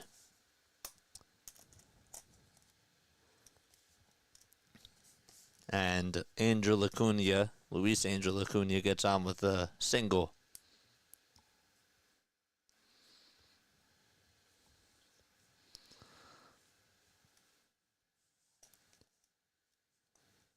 Yes.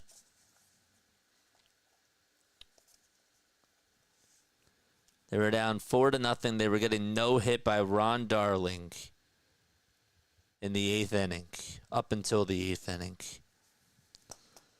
That was actually at the Vet, too. I don't know if I said that.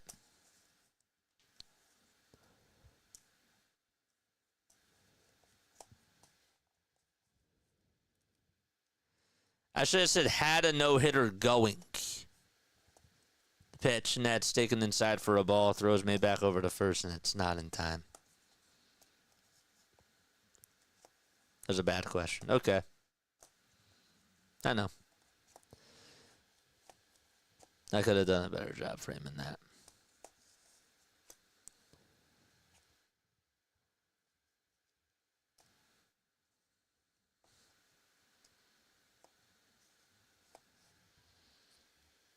Two-0 pitch.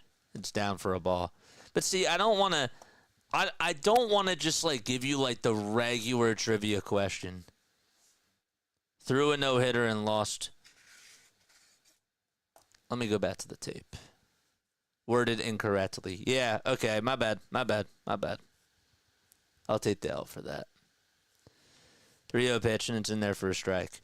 I don't like to just, you know, if I give you something that's like easy for like the trivia book, like I have to mix it up. You know, because some of y'all who've been watching it for a really long time, you know, you're going to know these things. So I like to mix it up, and I like to make it more complicated. But I understand that I could have worded that more correctly. This is why I don't always like to stick to the trivia book, though, because some of them are really easy. Some of them you could just look up. These more, like, complex questions you can look up, but they're more thought out. I don't know. The pitch, and, well, that's going to put runners on over at first and second. And Rob is going to make a pitch and change.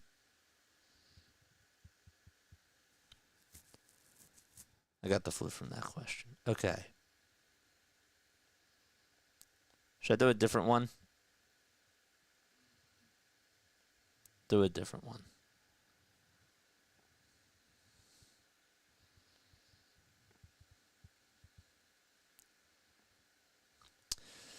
How about this?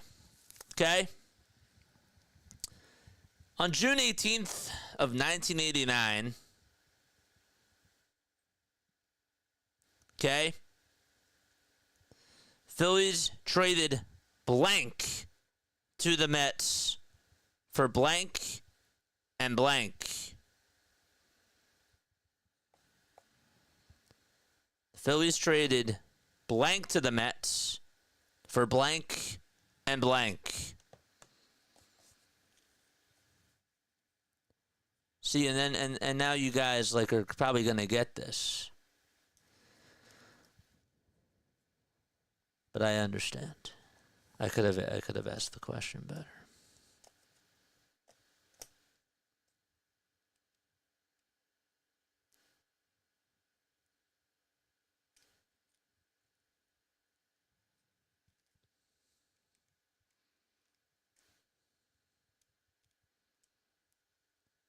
They traded Juan Samuel for, you have to answer the full question. Traded Juan Samuel to the Mets. That's one blank. Give you that. For who? And who?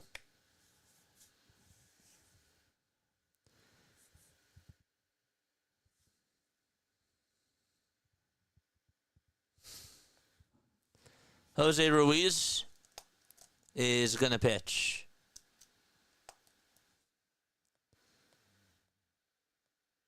David West? No.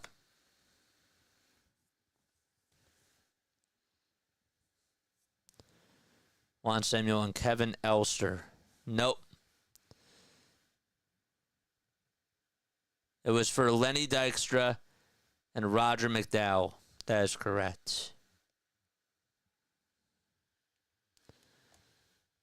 Bottom of the seventh, one out. And the pitch. That's outside for a ball.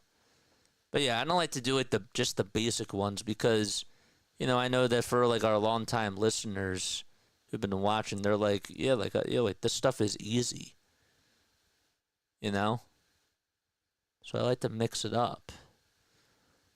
1-0, and that's in there for a strike.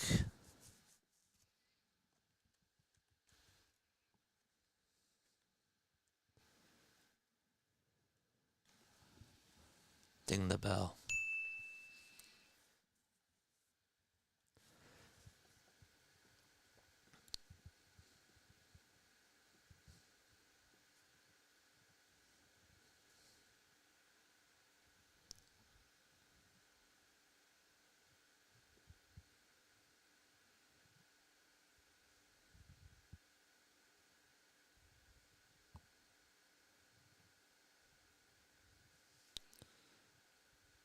Doesn't say who the player. It was a minor leaguer.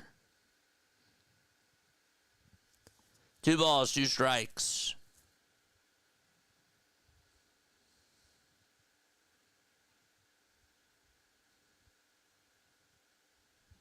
The pitch, ground ball, hit over to third. The throw to second, there's 1. The throw to first, safe is the call. And there's 2 away. As Taylor just beat it out.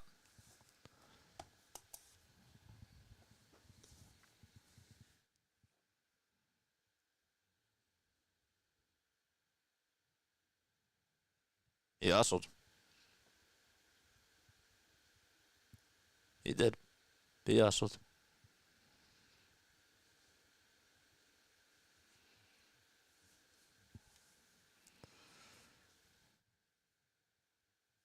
Francisco Lindor is now coming up to the plate.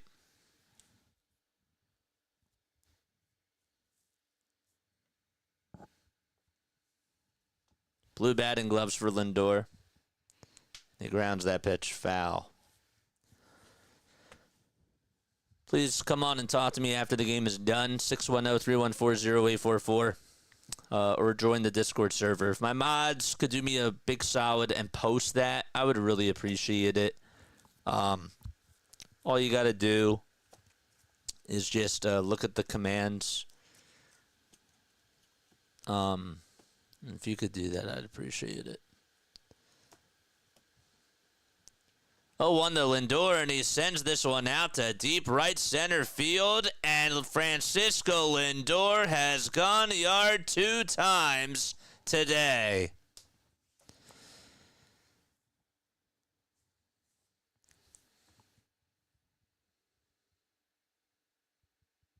The second homer of the game, and the Phillies bullpen woes continue.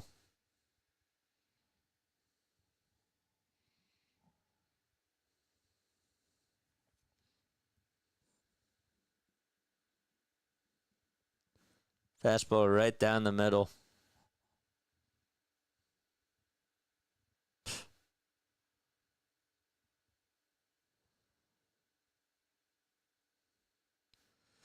Now it's Juan Soto who's up, and he takes the pitch high and inside for a ball.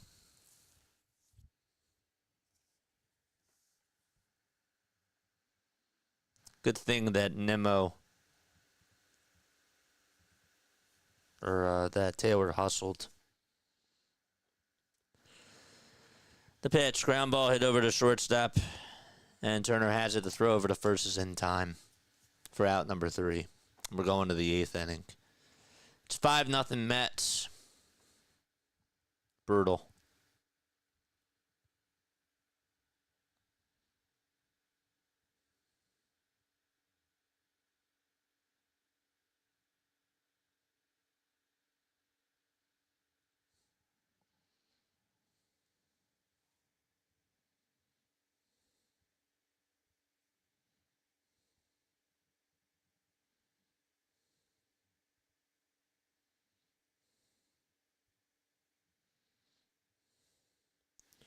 I'm not a professional pitcher, but I would not recommend throwing a pitch right down the middle to any hitter. But definitely would not throw this pitch to Lindor.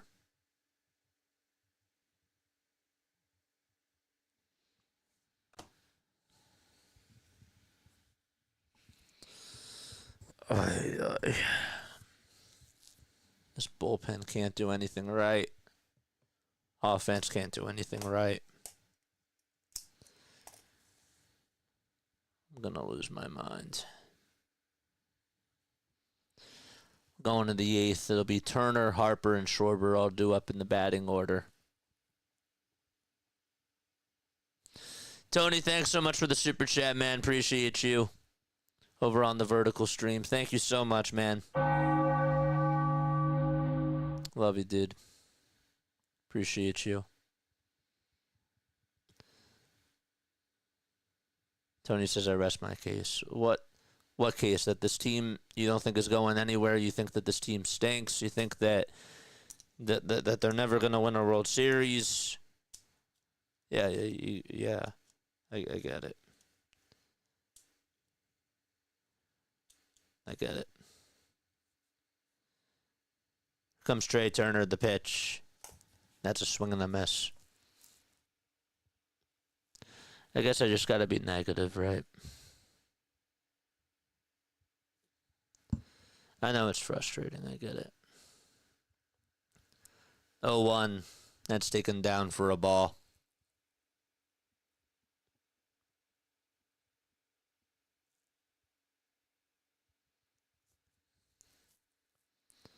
One the Trey. That's taken inside for ball 2.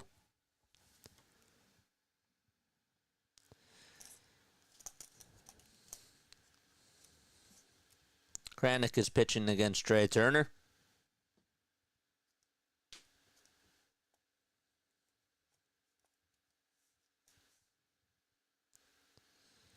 Next pitch, and that's taken way inside for ball 3. And that makes the count now 3-1. Look, I get that it's frustrating. It is. There's nothing I can say. There's nothing I can do to make you feel better about this. There's just nothing I can do. I just got to keep calling these games. 3-1 to Trey Turner. There's a fly ball hit out over to right field. Soto's there. He'll make the catch. There's one away.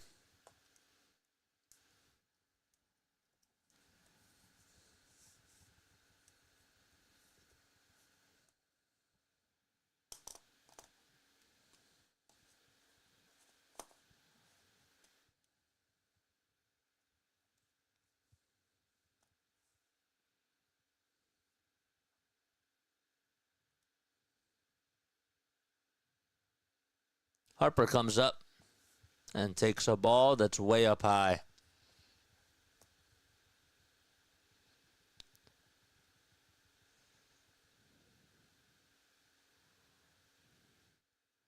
One 0 to Bryce. He'll ground this one sharply over to first base. Alonso has it, tags the bag, and there's out number 2.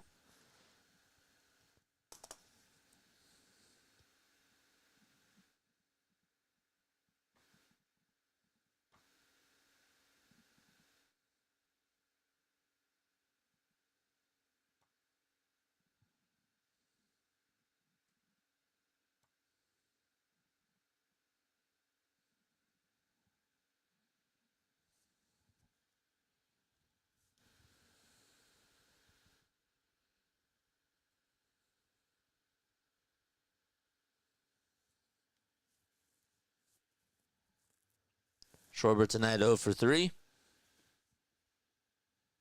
And the pitch that he takes is a curveball on the outside corner for strike 1.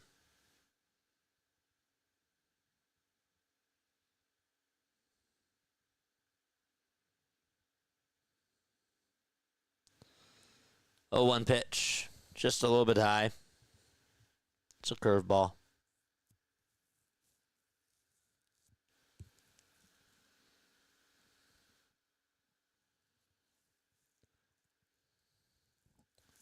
And he'll foul this one off.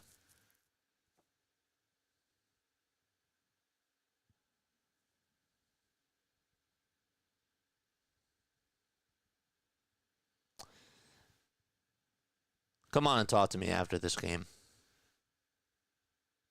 Please. 1-2, and there's a line drive base hit out to left field. And Kyle gets on with a 2-out single.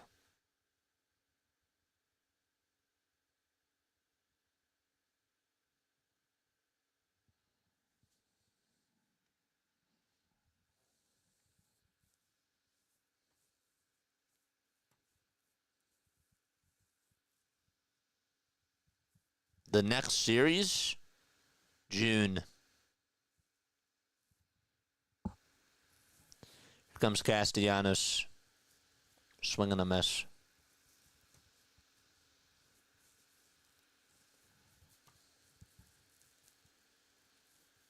I ain't sipping on anything tonight, John. The ball is 1 strike. And the pitch. There's a ground ball. It's a foul ball. Mets are making it look way too easy. And by the way, the Braves just came back.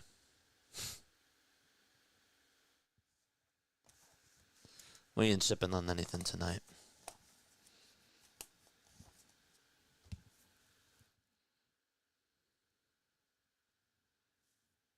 The 0-2 to Casty. There's a fly ball hit out over towards right center field. Taylor gets under it.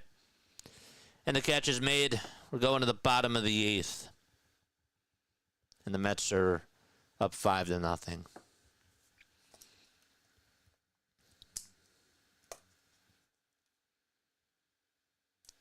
JJ yell. JJ scream. JJ don't yell. JJ don't scream. What do you want me to do?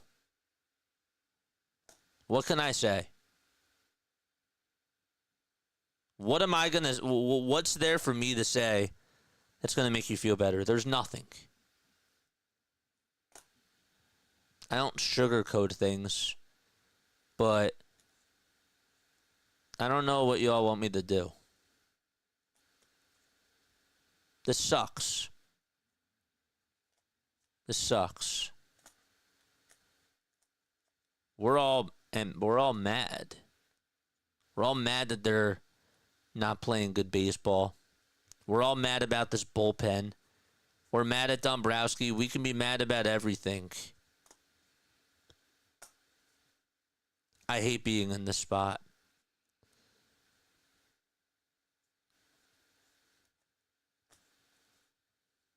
And I'll talk more about it during the post-game show. But what do you want me to do? Not yell? Yell? What do I do?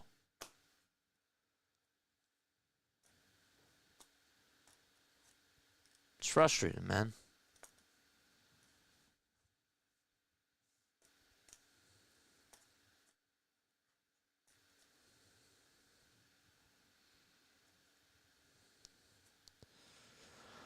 Ugh. Tanner Banks will come on in to relieve Jose Ruiz.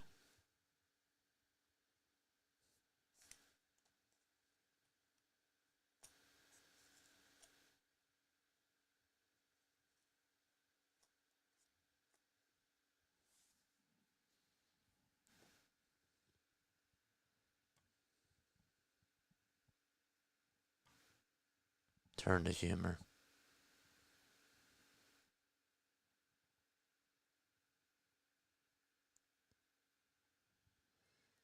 Bottom of the 8th. Nobody on. And the pitch to Alonso is up high for a ball. Laugh it off.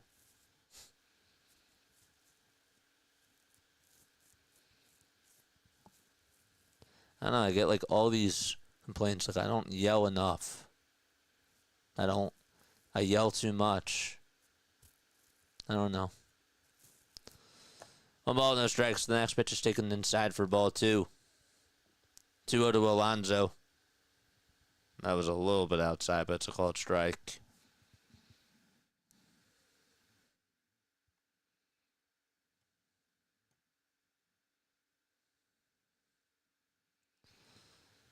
Or the 2-1 that is. That's taken for strike 2.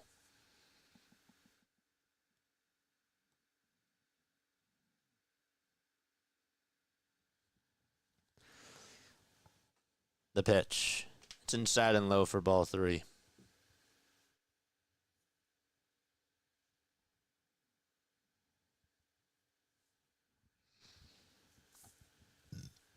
Excuse me. Here's the payoff pitch. It's on the outside corner for a called strike 3. So Alonso goes down looking. And Banks gets his first strikeout.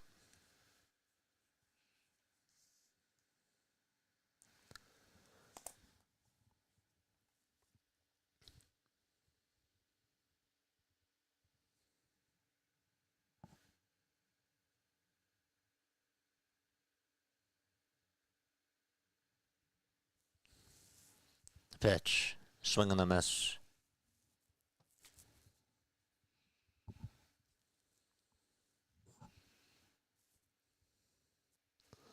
Banks comes set. Kicks. Deals. And that swung on a miss too. What do you want me to do? Yell? I don't know what to do.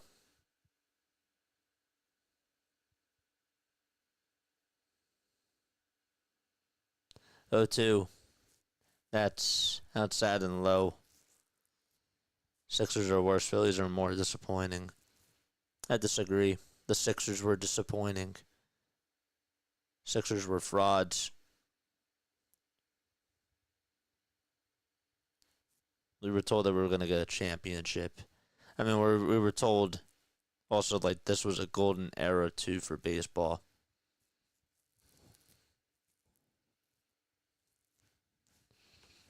One ball, 2 strikes. We're in the bottom of the 8th. There's 1 out. And the 1-2. It's a low.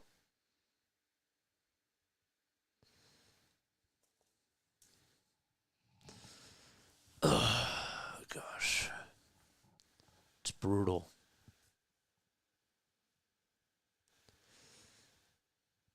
2-2 pitch. Here it comes. Swing and a miss.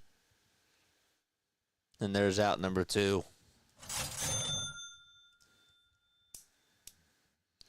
It's like this doesn't even matter. These 2 strikeouts. It's like none of that matters. Really. The missed homer doesn't matter. They didn't show up.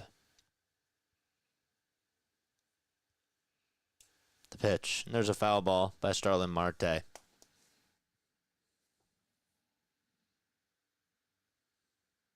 You're good, JJ. We like you for who you are. Thanks, man. I appreciate you.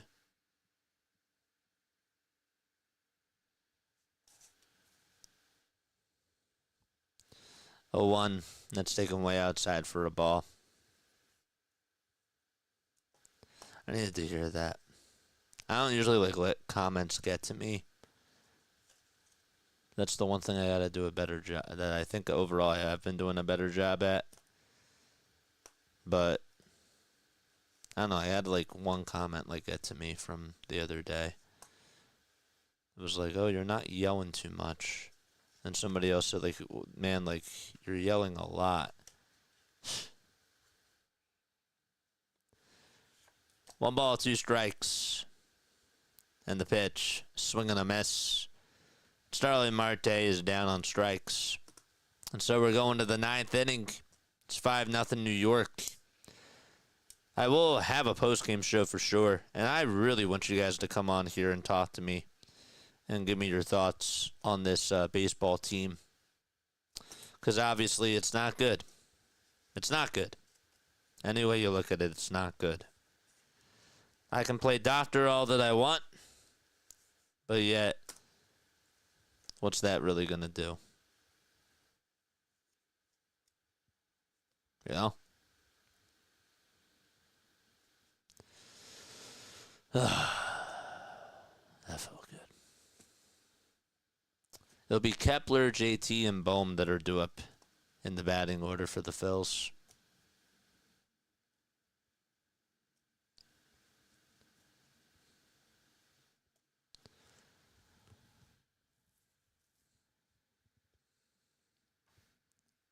There's 140 more games to go. It's going to be okay. That's true. Talk to JJ in postgame on Discord. Absolutely. You bet you'll be okay. Good job. Thanks, dude. Thanks, guys. I appreciate you guys. What's the record? 13-9. But looks can be deceiving.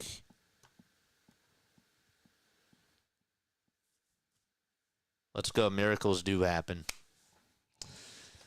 It would be funny. It would be funny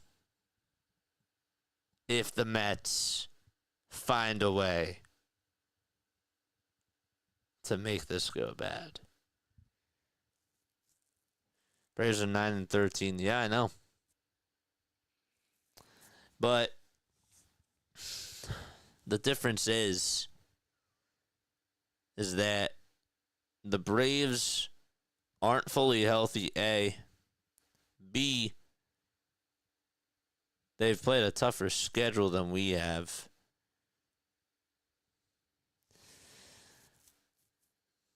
There were some games that I felt like we got away with, but I'm sure that there's some games that the Mets feel like that they got away with too. I don't know. I just want Cassie Homer, says Larry. I think it would be really funny if they could spoil this. It would be funny. Here comes Kepler, and he laces this one out to right field, but it's a foul ball. Just a little bit early. You be you. You'll be okay. Thanks, dude.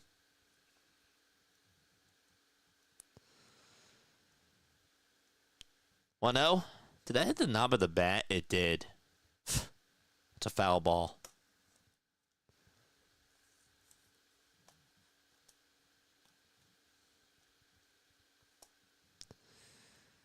The ball is 2 strikes, and time called by Kepler. He'll take a step out of the box.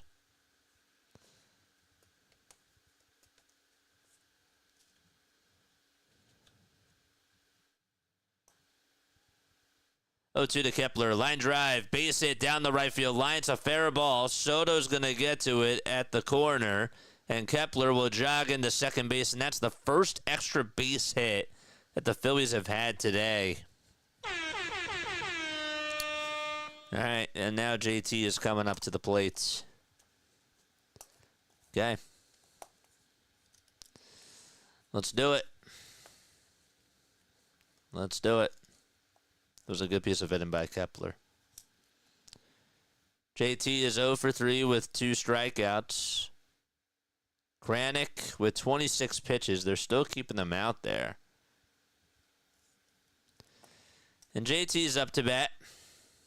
First pitch to JT, and he grounds it foul. Got a pitch right down the middle and got on top of it.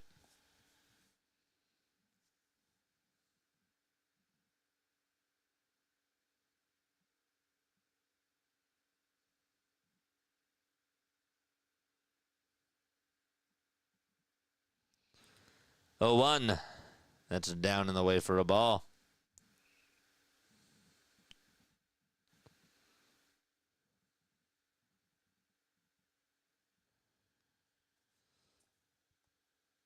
One ball, 1 strike to JT. The pitch. It's down for ball 2.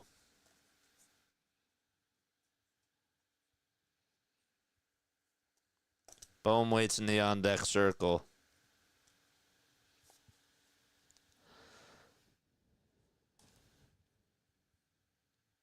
Two, 1.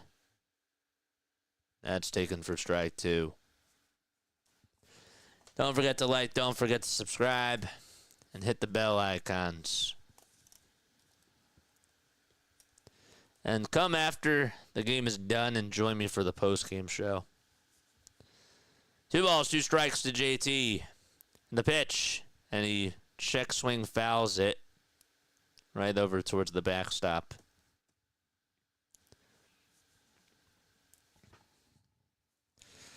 Are the Knicks winning? Or the Pistons winning?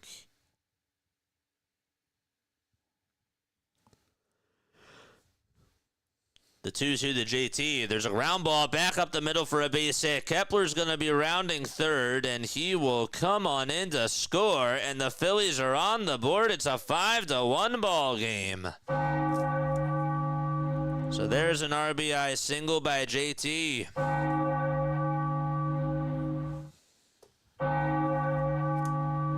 Well, it's not a shutout. Wow. All right. And Bohm is coming up to the plate. It's Bohm, and then following up will be Cal Stevenson. Pass the baton. Time called on the mound. There's still nobody out in the top of the 9th. And Kranick, I think, is still going to pitch. Edwin Diaz is warming up in the bullpen.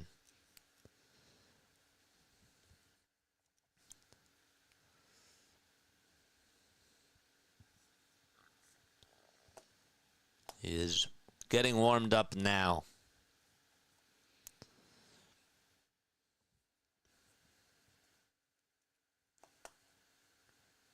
Bowman struck out. He got hit by a pitch.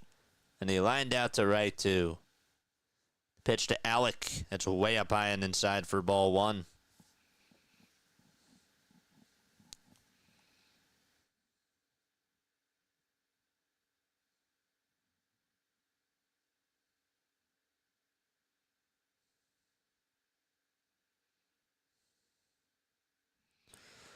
One ball, no strikes, and the pitch to Bohm. And he hits this one out to right field. It's hooking foul. Does it go out of play? It does.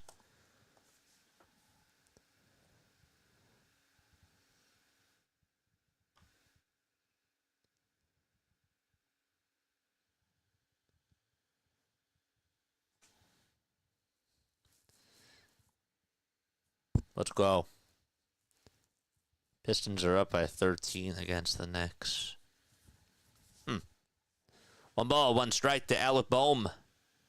And the pitch to Alec. It's inside again for ball 2.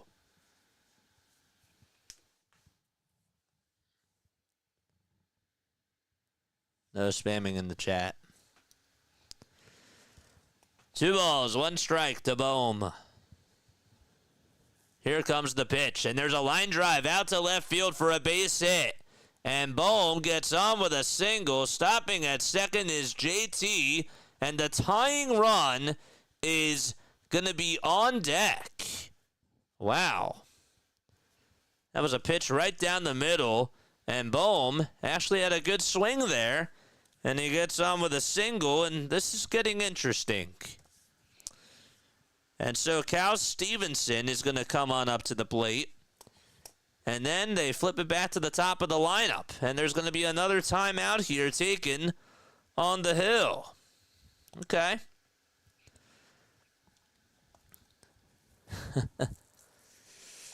I don't even know why they're still leaving him out there, but they are. I think, are they calling Cal back? Kranick is going to come out, and there's going to be a pitching change. And I believe that they are going to bring in Edwin Diaz, because now it is a save situation. Okay. All right. We got a pitching change. Wow. Cal time, baby. They're going to put in Diaz. Ooh, boy.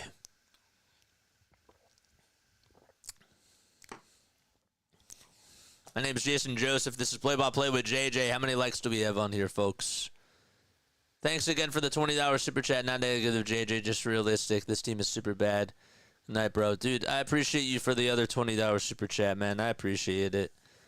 My bad. I was getting in my feels. It happens to me sometimes. Can we please get to this guy, says Falco on Twitch? I really don't like Diaz. Well, we've done a lot of damage to him. But, dude, thanks so much for the $20 super chat, man. I don't know if he's still tuning on in. That means a lot.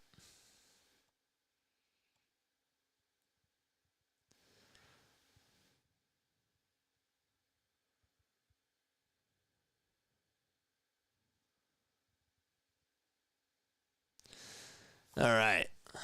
Let's get those likes up. Come on. All right. Come on, Cal. This is when you want Schwarber leading off.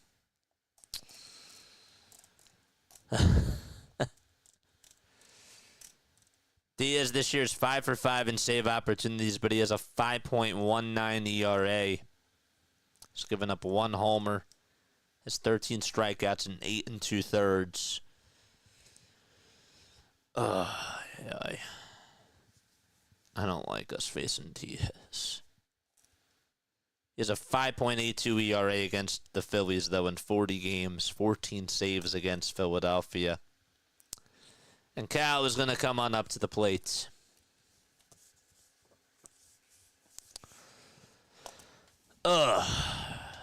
Gosh, this team is unbelievable.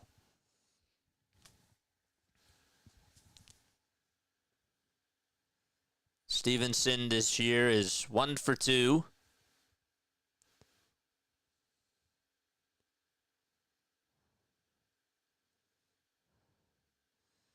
Top of the 9th, runners on at first and second. Diaz gets set, and the pitch, and there's a fly ball hit out to left center field. And Tyrone Taylor gets called off by Nimmo, who will make the catch. And there's out number 1. Stevenson actually hit it pretty sharply, just right towards that alleyway in left center, and Taylor did a good job at tracking that down. And so that'll bring up Bryson Stott to the plate.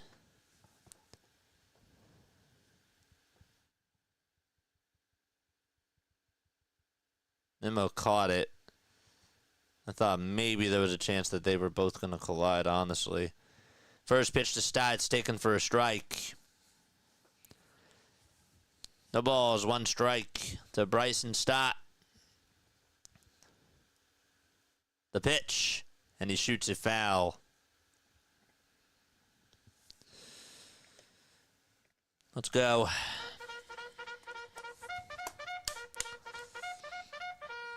Charge! The balls and 2 strikes to Bryson Stott. Here's the 0-2 to Bryson, and there's a fly ball hit out to right field. That's deep. It's going, and it is gone! A 1-run ball game!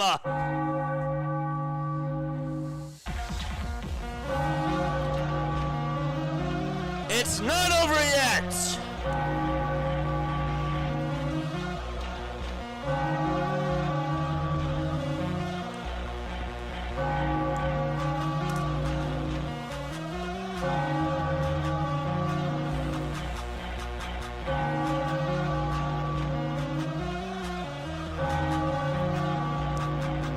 Wow.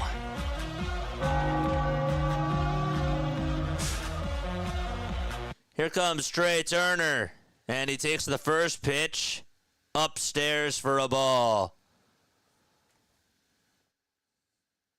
Crazy.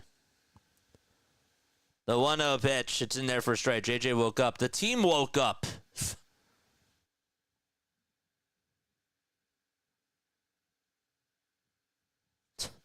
JJ woke up. The 1-1 to Trey, swing and a miss. He got a slider that was low. 1-2 is the count to Trey. Tying run is up at the plate. And the pitch to Turner, swing and a miss. Got a 97-mile-per-hour fastball right down the middle. And the Phillies are down to their final out. And it'll be Bryce Harper. All right. Here comes Harper. This would be a clutch at-bat here. First pitch to Bryce. Swing and a miss. Got a slider that was inside.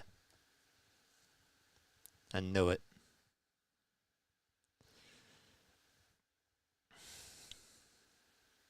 No balls, 1 strike.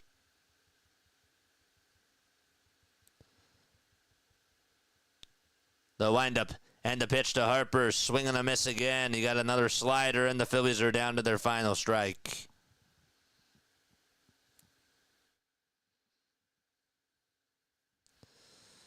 Oh, 0-2 is the count. And here's the pitch to Bryce. Swing and a miss, and that's the ball game. All sliders to Bryce Harper, and that one was in the dirt. And the Phillies lose by a final score of 5-4. They made it interesting in the 9th inning, but they lose game 1, and the Mets are now 3 games above the Phillies in the NL East. I got a post-game show after this. We are going to be talking about this. I have a lot to say, and I'm not happy. I'm really not happy with this ball club. So, JJ woke up. The team woke up. All right, I'll be right back. We got a post-game show, and I want to hear what you guys have to say. Please come on. Please come call the hotline, and come call the Discord server too, if you guys want to join. I will see you in a little bit. All right, I'll be right back.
graduated from Rowan University in the spring of 2022 with a sports communication and media degree. I got to actually call minor league baseball and G League basketball games while I was in school. And then I graduated, and as soon as I graduated, I went to NFL Films in Mount Laurel, New Jersey. And as much as I loved that experience, I miss putting on the headsets. I decided, you know what, talk is cheap. I have a laptop that's in my house, and so 21 months later, here we are, still on YouTube, calling games and building an incredible, loving community on here with the people that I call my Philly freaks with a capital P and a capital H. We go live for every single Phillies, Sixers, and Eagles game, and we do it like old school radio play-by-play style. I'm Jason Joseph, and this is Play-by-Play with JJ. Shota swung on, barreled out to right field. Bye-bye baseball. That baby is long gone. If I were to describe this baseball game in one word, or this Phillies team in one word, when it comes to this baseball game, the word would be unprepared. This Phillies team was absolutely unprepared for what was to come tonight out at Citi Field. And the Mets, they were waiting for the Phillies, and the final score does not dictate it, but they spanked the living heck out of the Phillies today. And I'm going to talk about it. Obviously, hello, everybody. Make sure you guys hit the thumbs up button, hit the subscribe button as well. My name is Jason Joseph. I go live for Phillies, Sixers, and Eagles games, and I really want to just thank you all so much for being on here and for sticking this out with me during these. Some of these games have been really, really brutal. And, yeah, I will get to your calls. I will get to your voicemail messages and your text messages as well in just a few moments. And if you want to come on, if you want to talk to me, join the Discord server and come talk to me through Discord, man, and just talk to me about this baseball team. I am really just... The first thing that comes to my mind today is the final score was not 5-4. It was 8-0. This was an 8-0 score. No discredit to Bryson Stott. That swing was nice. In the ninth inning, it was cute. But this team is a tease right now. And I thought everything that went wrong today, I figured was going to go wrong, and I didn't want to be the negative guy. I'm not surprised that this was how things worked out. This is what happens when your bullpen stinks. This is what happens when Aaron Nola, for some reason, is just giving up the long ball at a very high rate. And not only is he doing that, but he's really missing his spots. See, the difference is from last year's version of Aaron Nola is that he would do it maybe once or twice a game, and he would be so off. But this time, it's like every single inning. This is more like the 2023 version of Aaron Nola, where we just don't, like, every time there's a runner on base, there doesn't even have to be a runner on base. Like, not even tonight, he gave up 2 solo homers, and he just loves to nibble.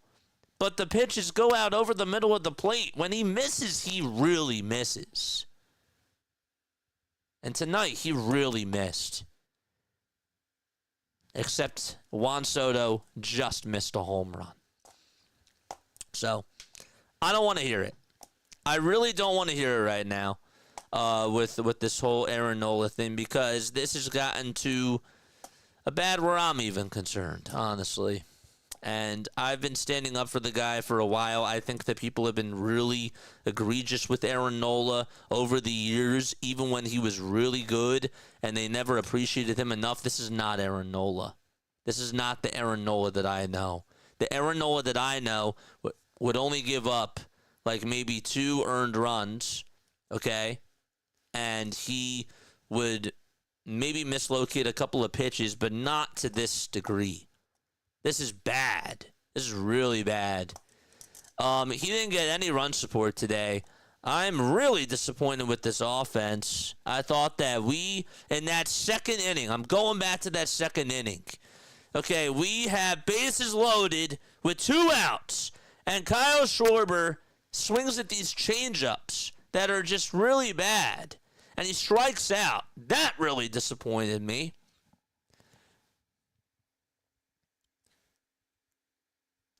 And then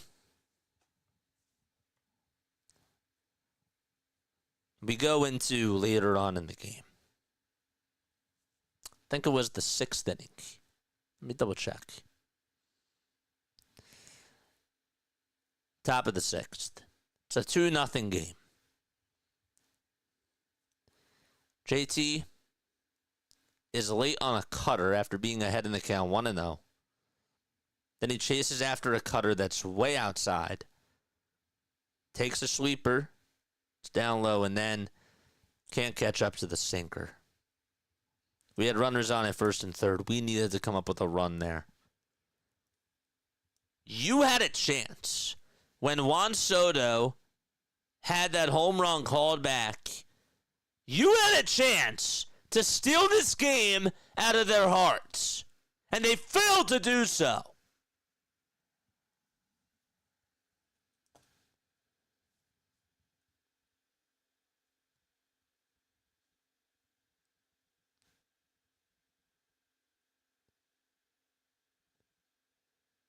Another opportunity. Bottom of the 6th.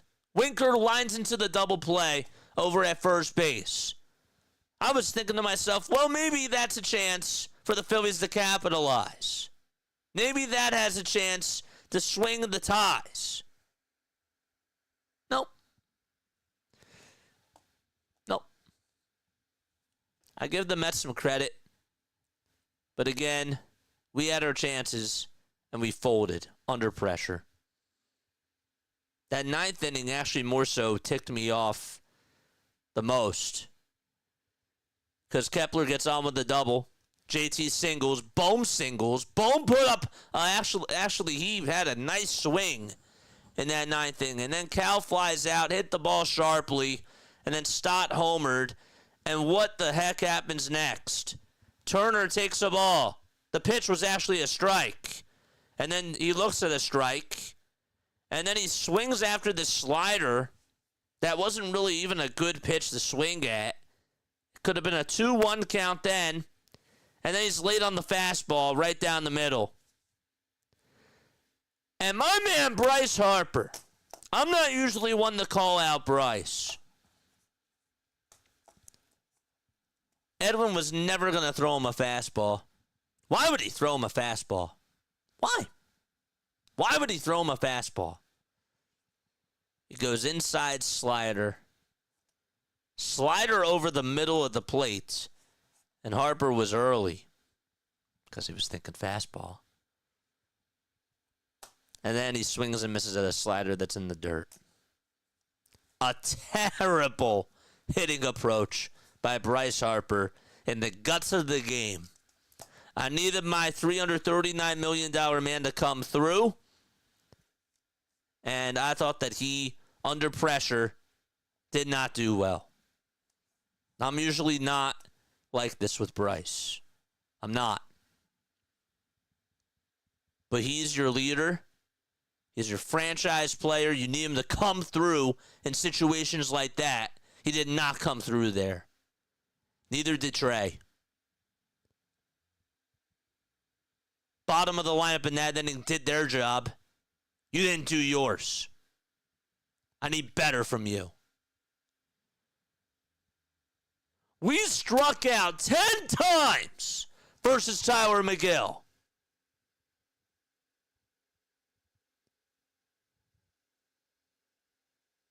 10 times! 10! How? That's just so egregious. 10 times we struck out against Tyler McGill. This guy, I don't think he's had 10 strikeouts in his career. 10 times? It's ridiculous. He only gave up 1 hit. 1. Not 2. Not 3. 1. Oh, 10 strikeouts. For the love of God. Jeez. He was just throwing changeups. He was toying with you. He made you look so foolish, and you were unprepared to face him today. I would love to see how many changeups this man threw, because I feel like he had to throw at least like 35. I don't know. His fastball was reaching 95 miles per hour. He had 53 strikes on his 92 pitches. And again, he walks 2 batters in a row with bases loaded, and Kyle Schwarber strikes out on changeups. It's awful.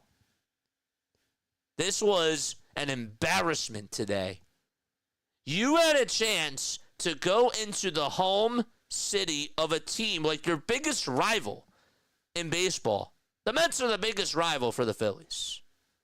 Okay, you had a chance to go out there and make a statement against a team that beat you in the playoffs last year. You had a golden opportunity to do so, and you failed. You were unprepared. Coming into the series, you were unprepared with the bullpen and with the way that the bullpen was managed. That's on Rob Thompson. Everybody was unprepared today. And that's why I'm ticked off.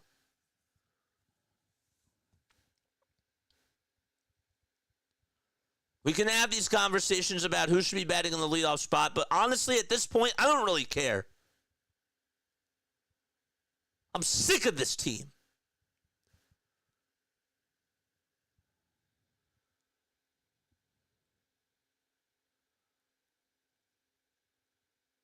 It's deeper than just Aaron Nola, too.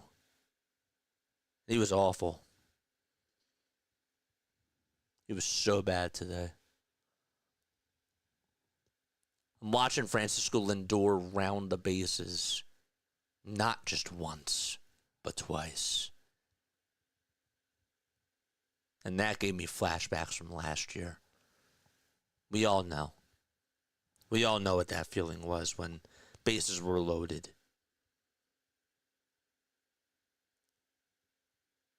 And then the Mets were ready to celebrate like they won a championship when Juan Soto was up and almost hit that home run. I don't feel good. This was embarrassing. It's not as easy as fixing just the bullpen. Right. It's not even just Rob. There's deeper problems that we're facing right now. And I know it's like game 140, it's only game 23 of the season, and there's still like 141 left to go or something like that. 139. But I still can't be happy with what I'm seeing now. No one can. 10 strikeouts from Tyler McGill.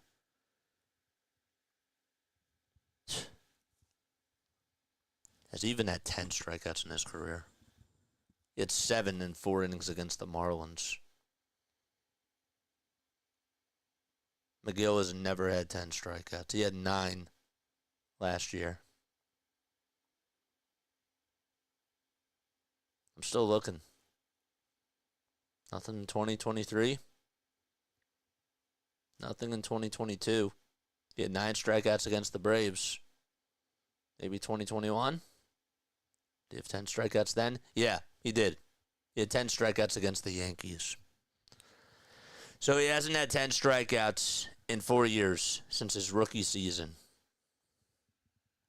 Yeah, I feel a lot better. I feel great.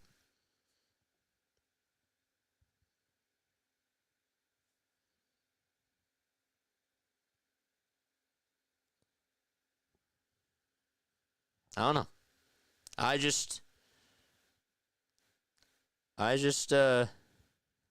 I'm numb. The Marlins series was a snowball effect into this. It really was. This bullpen was awful. And part of the reason why Rob had to kind of go to Nola in that 7th inning was because of how bad this bullpen is. You are begging, whether it's right or wrong, and it's wrong, You're begging Aaron Nola to get you out of those innings and to try to limit your bullpen because nobody can pitch. Nobody can pitch. And it doesn't even excuse the offense. They were unprepared today. Disgusting. I'm sure that y'all can hear it in my voice. It's just terrible. I think that the most vivid memory that sticks out to me is just, again, the at-bat that Harper had in the ninth. At that point, you don't even have to tie the game. You just need to put up a good at-bat and get the bat in Kyle Schwarber's hands. That's the goal. You don't have to be the hero. Stott wasn't even trying to be a hero, and yet he got a pitch out over the middle, and he took advantage of it.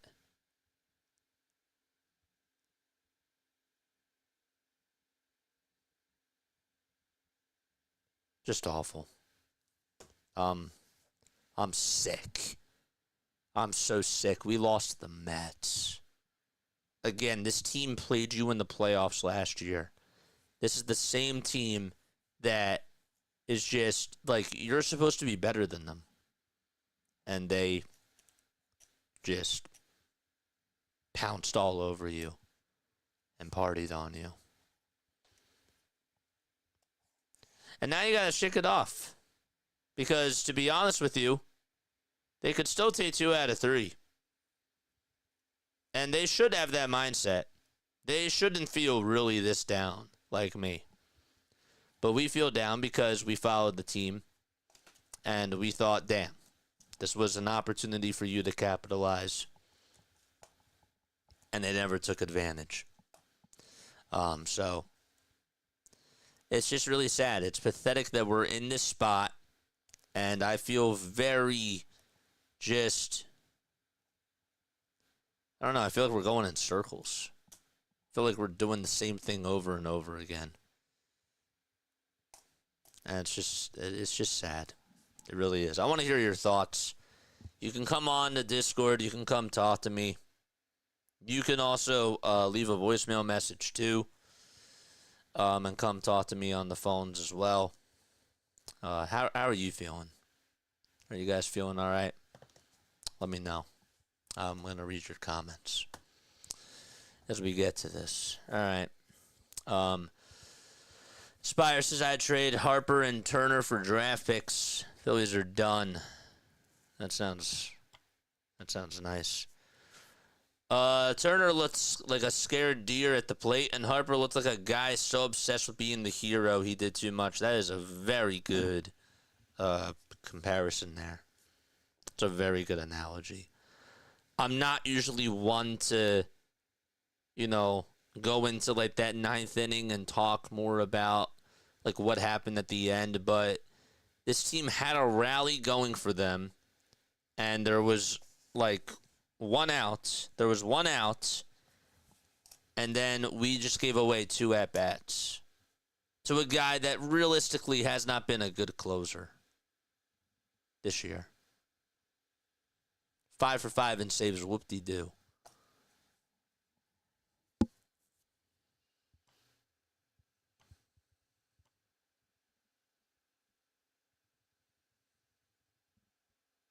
It's crazy.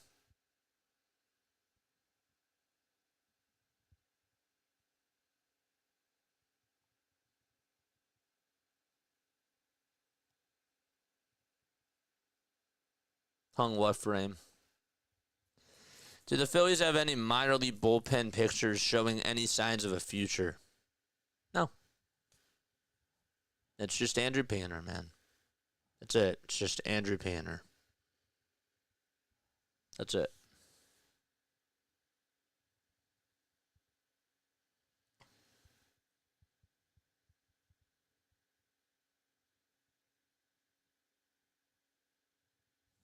Need some fresh JJ bars.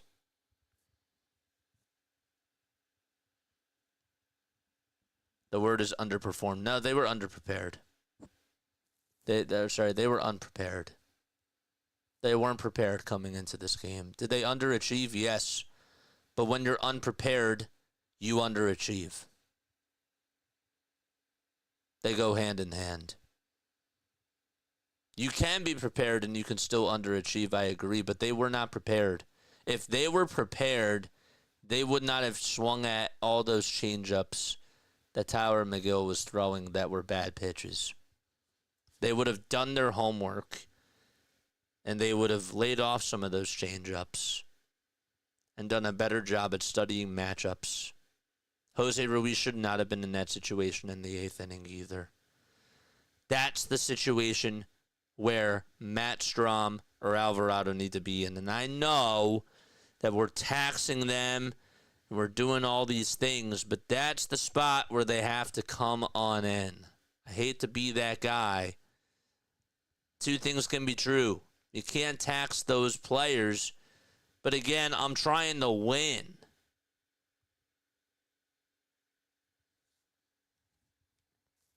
I don't know. Below their potential equals underperformed. They were unprepared. Honestly, the Phillies look old and tired. Am I the only one who sees the Phillies' window to a championship closing? Mets are just a better team at this point. They are. And look, who says that they can turn it around? Because obviously they can. But right now they are going through such a tough time. And look, Aaron Nola needs to be better. But again, this offense was putrid. That's what I'm really pissed off about.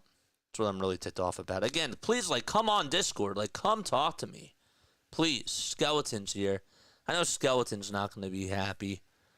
I'm going to get Skeleton on here. Skeleton, thanks so much for coming on. What's up, Skeleton?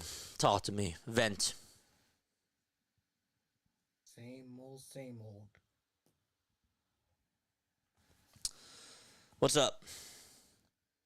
Hello, you can hear me? You're very, very low. Well, let me go to my phone. Analysts need to be stopped. I'm so sick of it.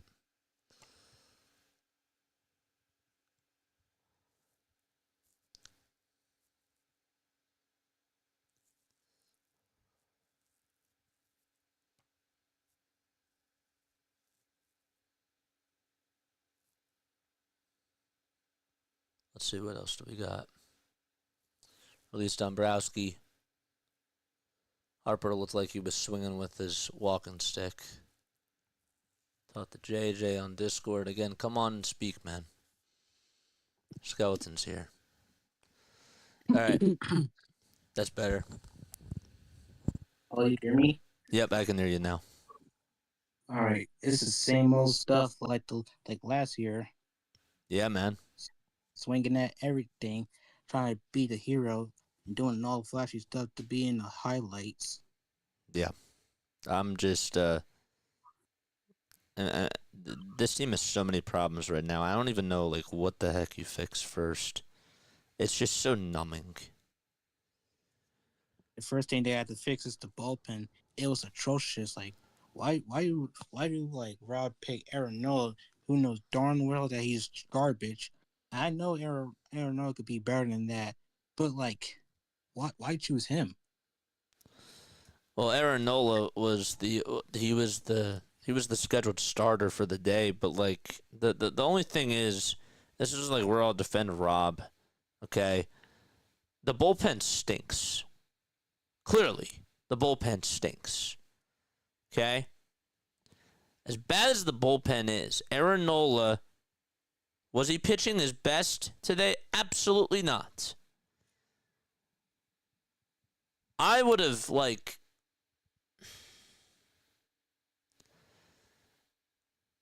had Nola go.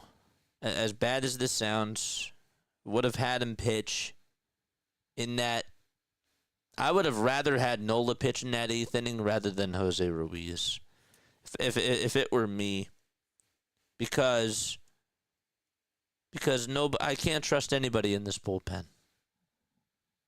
Can't trust anybody at this point. I can't trust anybody. And that's the problem. I hate being here. I really do. It makes me sick. I hate feeling negative. I hate feeling down. I hate feeling angry about this, but it's all bottled up. It's all frustrating. I understand that, man. It always pissed me off too, but I have to root for them because it's my team. Oh, of course. Absolutely. That doesn't mean I'm not going to root for them, because of course I'm going to root for them, but I don't like being in the spot where I feel like, I should be happy. Look, we're like 13-10. Doesn't feel like it. It doesn't feel like it. And the Marlins game doesn't help too, because I know the Marlins are frauds, and it doesn't count to me. I wanted to face the real team and beat them, so we can feel like we are contenders. Yeah, I feel that. Brian Pumper keeps it real all season. Told you all Dombrowski mailed it in. I'm happy that you're happy that you're right about everything, Brian, because it seems like you're very positive about this team. So always is something positive to say. He's always so negative. It bugs me. I hope September comes around so the Eagles can come back so he can help us. Yeah, I feel that. Man. Oh yeah. Before I go, I want to talk about Bryce Harper and why he always like to swing at everything. He doesn't have to play hero ball, man. Just swing when it's like the right time, and not hit home runs. It doesn't have to be that way. Yep. Like I said, Stott got a pitch right down the middle, and he was confident with that pitch, and he took it out. Bryce Harper, they approach it differently. You tip your cap to Bryson Stott there because Diaz thought that he could get away with a pitch. He was never going to throw that to Bryce. I'm sorry, I had to get a little loud because that's... No, you're right. What'd you say? I said I had to get off the little loud because that's how pathetic the Philly is. Yeah, I know, it's crazy. Oh, dude, thanks so much for stopping by. I appreciate you for always coming on. Oh, yeah, one more thing. Yeah, what's up? You know about the analytics?